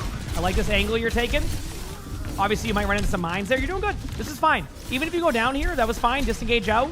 Play to live. Try to get the health back in time. Now, if you wanted, like, I would have disengaged slightly sooner, but I still like the concept of what you did. You held the card for an extra 15 seconds, giving yourself some time. You typically working during the streams. Will I continue after the recording? I'm not sure what I'm going to do yet, Seth. I'll see how I feel. We're playing it by ear.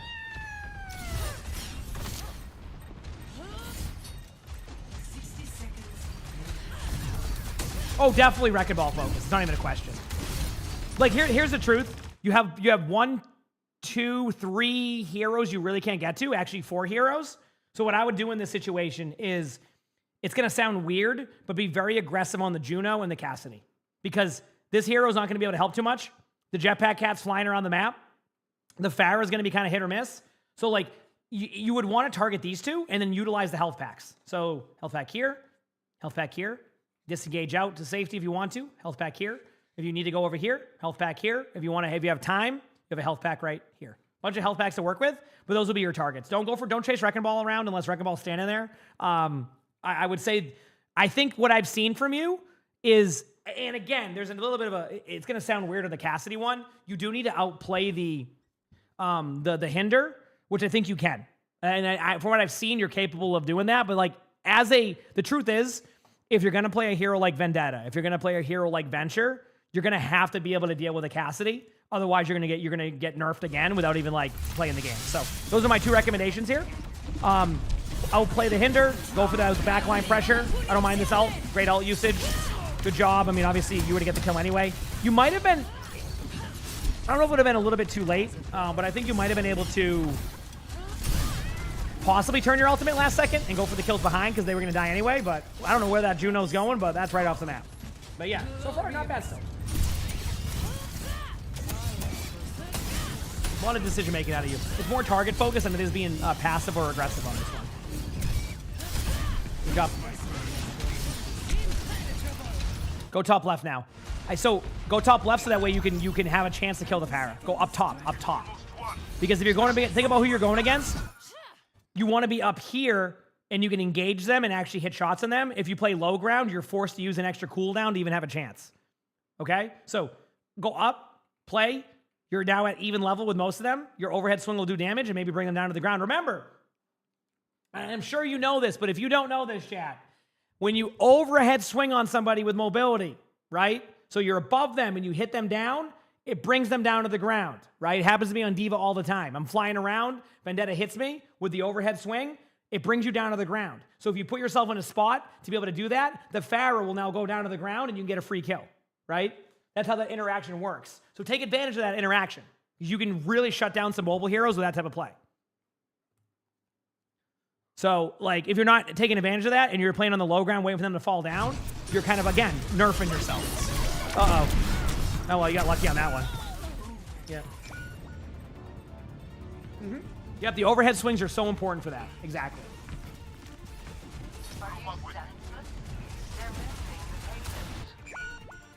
I will have their head. Is he just running and dies, Vendetta?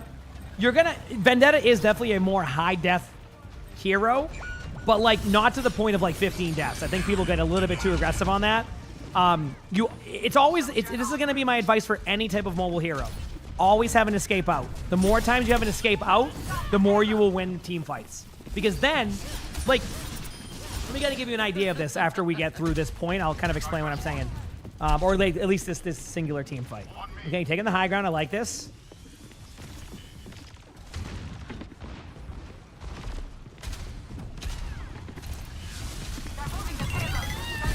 All right, good job dodging the ult. Going in.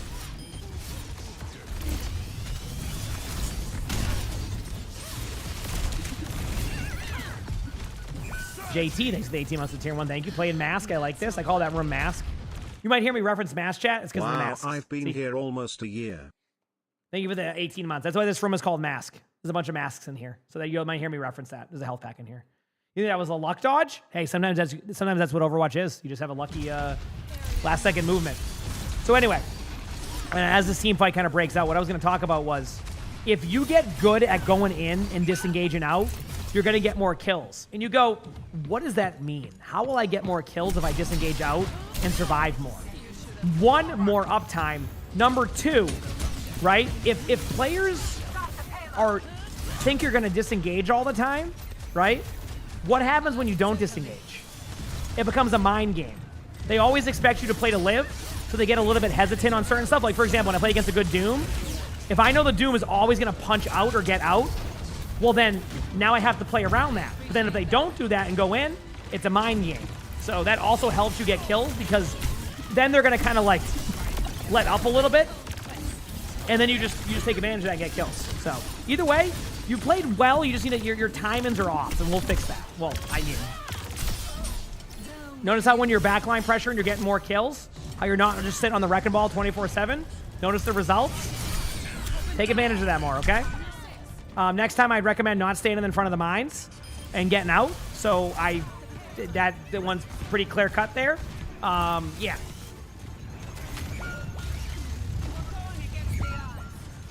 Are y'all gonna lose the team fight to a wrecking ball 1v5 on cart?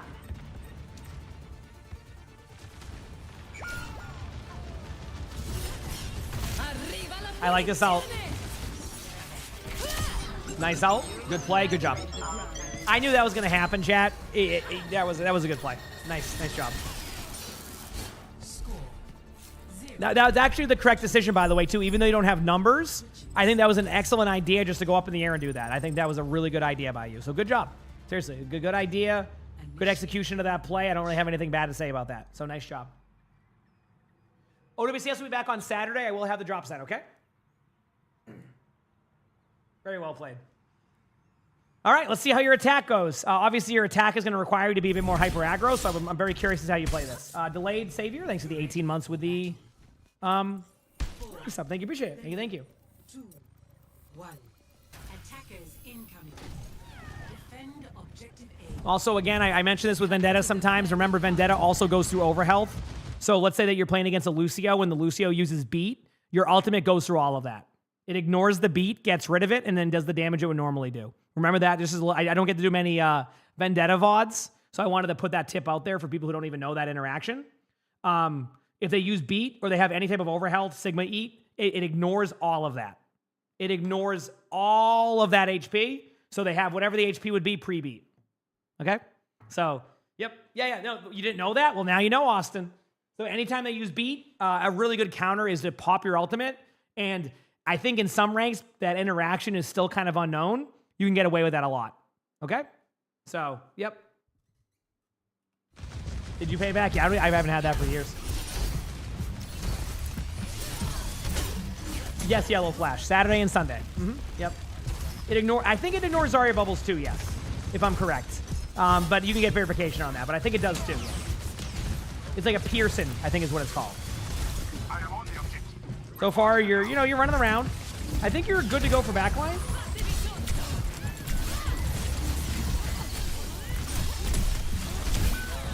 Not bad. I like your aggression. I obviously you died, and I said not bad because I like that you're being aggressive. I don't like that you fell over. Sorry if that makes sense. Don't go for the hog though. But like, I like that you got aggressive. Sorry, that was a zone out call out. I feel like. Basically, I like that you got aggressive. Better target focus. Yeah. I hope that makes sense. You too, Beard. Have a good day.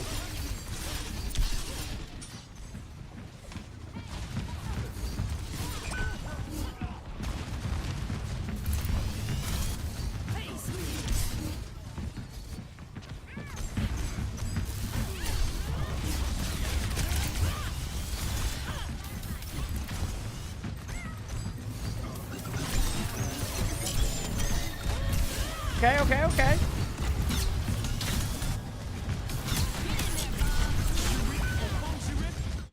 Just, it's funny because I've been asking you to be aggressive, but like, what is the problem here, chat? What is, I like aggression here, but what is the problem with this aggression? What is the vendetta really doing wrong here? Because I think I know what it is, but I'm seeing if chat picks up on the same thing. Timing, wrong target, passive, aggressive tank. Okay. There you go. Charlie got it. You bring up good points, by the way. All those points were good. Why are you in front of everybody? Go behind him. You're at this corner, you're stuck. Go over here. Look at, boom. Look at that. Now you can go behind them. You can go for the Life Weaver. You can go for anybody. Any of these here. And then you have an escape out to a health pack here. You're pulling pressure away from your team. You're not directly in front of you. That's what you want to do here. So think about your path and your positioning. Don't go front line there. Now, if you have a Zarya on your team, that could be a little bit different, kind of more front and center. But even if you watch OWCS when they run that combo, usually the Vendetta comes from behind and they bubble at the same time to kind of like make that happen. It's supposed to be like Nexo. Thank you for the Prime sub. Appreciate it. Thank you. Appreciate it. Anyway, hope that helps. All right, let's go back. Yep.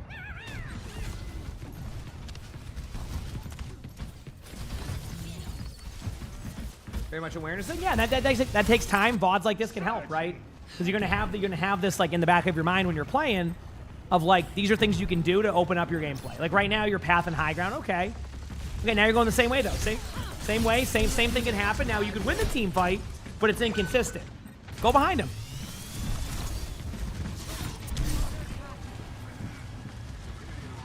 You thought about it.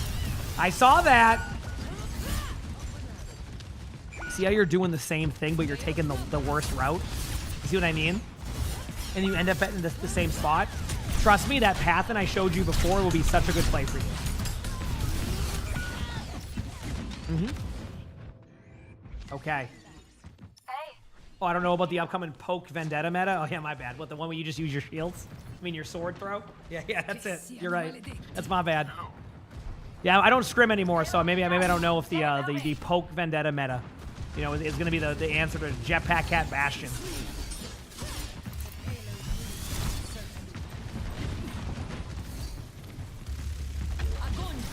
Notice how you're finding it difficult to find value. This gets solved easily by going behind him. Not saying you're going to win every team fight, but I think it solves a lot of what you're doing right now. Because right now what you're doing is you're just building up your ultimate, and I think you're going to win on your ultimate. They're going to Zenyatta ultimate, sit in the Zenyatta ultimate, and you're going to ult and get a kill. Or you're going to get rolled. One of the two could happen. I'll drag them to ruin.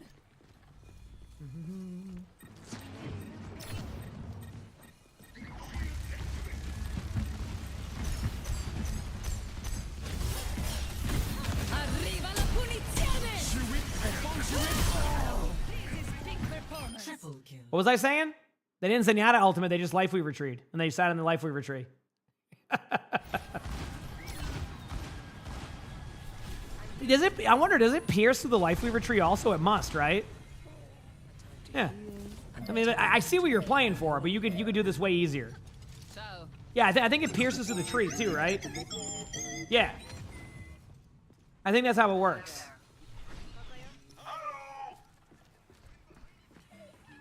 Vendetta ultimate does a lot. Maybe it doesn't work that way. Maybe your teammate shot the tree. I don't know. That's where my expertise on that one goes out the window. Someone in the YouTube comments will let us know. See what happens when you get on the back line and you get easy kills like that? That was the easiest kill you're gonna get. Boom. Yeah, oh, you're right. The tree gives over health. Yes, that makes sense. Yeah. Kind of the same concept. Yep. Through map structures? Like through walls? No. No, that would suck. Imagine an ultimate going through walls. Oh, man.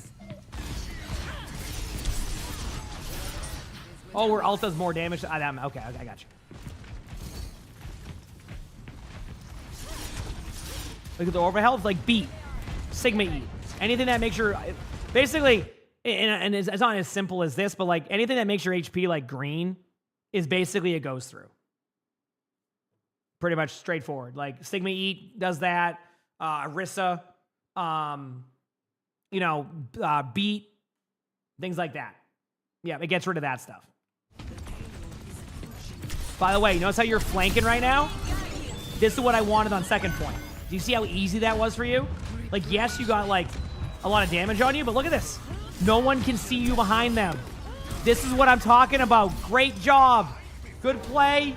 Easy dub. That's what I wanted to see. Do you see that? Notice the difference. And you have less room to work with there. Does it ignore the benefits of armor? That is a question I don't have an answer to. But probably, I would assume.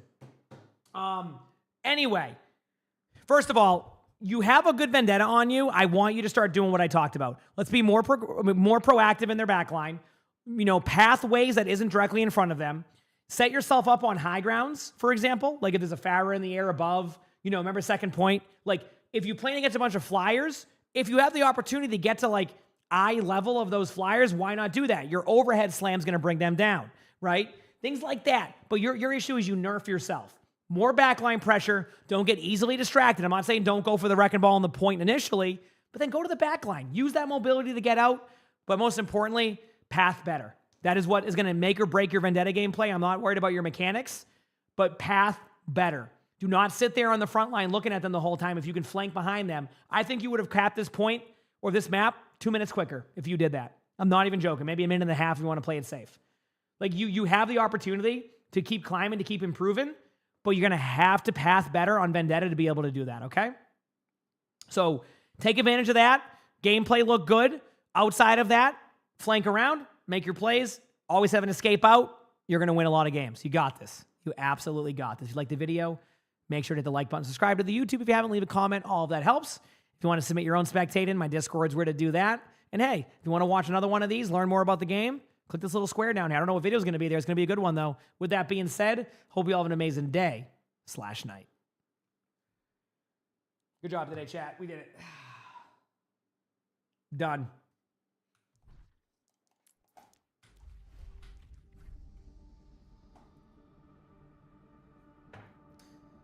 Oh, man.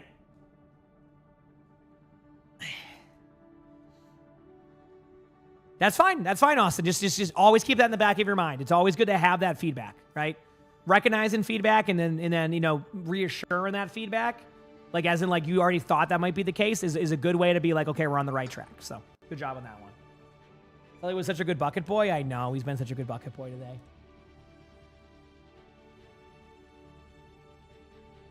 Yeah. I'm going to be honest with you, chat. Would y'all be cool if I made it a really short, kind of chill day today? Whenever I'm off schedule, I kind of like, I don't get in the mood to do anything. You know what I mean? So like, when I'm off schedule, like today was, like to give you an idea, today was going to be a day off. Like, oh, I'm glad to hear that, Mooncloud. Let's go.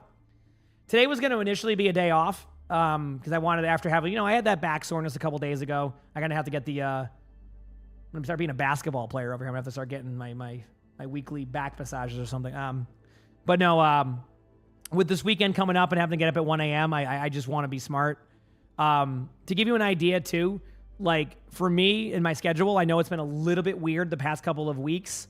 It will officially settle starting the, after the major. A little bit next week too, it will settle a little bit and get back to normal. So my apologies for kind of the weird schedule, but when I have to wake up at 1 a.m. for matches sometimes, as much as I want to like push it to 4 p.m. and do all of that, it becomes tough just to be smart. I mean, I learned a lot from from March with my voice in like middle of April of how to like manage it better. So I want to not lose my voice during, tournaments and this and that. So, anyway. So it's just, I want to be smart is basically where I'm at. So as much as I would love to keep going on that one, I think it's good there. Good news is tomorrow, chat. Are you ready for this? We got a gameplay day tomorrow. We're just going to play some games. Does that sound good? So tomorrow we'll probably do a normal 10-hour day, and we'll just play some games.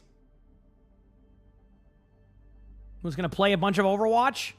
We're going to grind. Maybe some Slay the Spire in between queues. And that's what we're going to do. And I think it's going to be a fun time, and I'm very much looking forward to it. And then Saturday and Sunday, we got some OWCS. Sound good?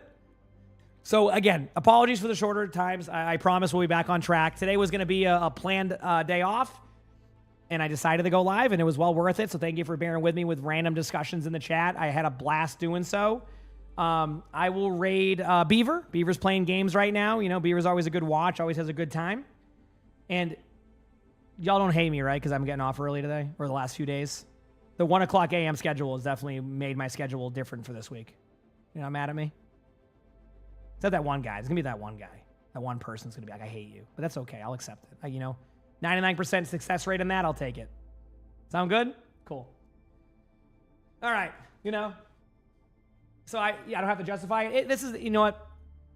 Sometimes it's me convincing myself too. I mean, I'll be transparent with you because I always like to be more. I'm very much like a grinder when it comes to how I do stuff with streams, with gaming, with anything I do in life. So sometimes I have to convince myself it's okay to take that time. I also play video games, so I also recognize that I'm in a very lucky spot of being able to make that choice to be able to hop off while So I also get that aspect of it. So that's I'll feel bad and like it just. That's how I feel, and that's just how I am. Put on sunscreen today. Yeah, you're right. With the light in here, a bit too bright. Might get some. But anyway, I just I hope you understand that I will be back on track with the schedule, and I appreciate y'all. Good news is if you do want to watch more of my stuff, that 8-hour Mystery Heroes video is up. So we do have a long video for y'all. But anyway, do me a favor, hit the follow button if you haven't, so you know when I go live.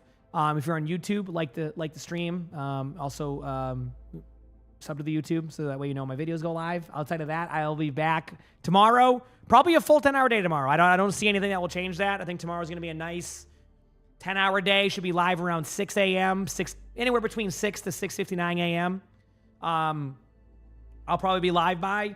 We'll do a nice 10-hour day of some games. Maybe if Crap has one more video for me to record, I'll do that, and then we'll amp up for a good day. Okay. So, again, thank you for all the love. Hit the follow button if you haven't. I'm going to put the music on, chat. You know what question I'm going to ask you. You know what question it's going to be. Chat.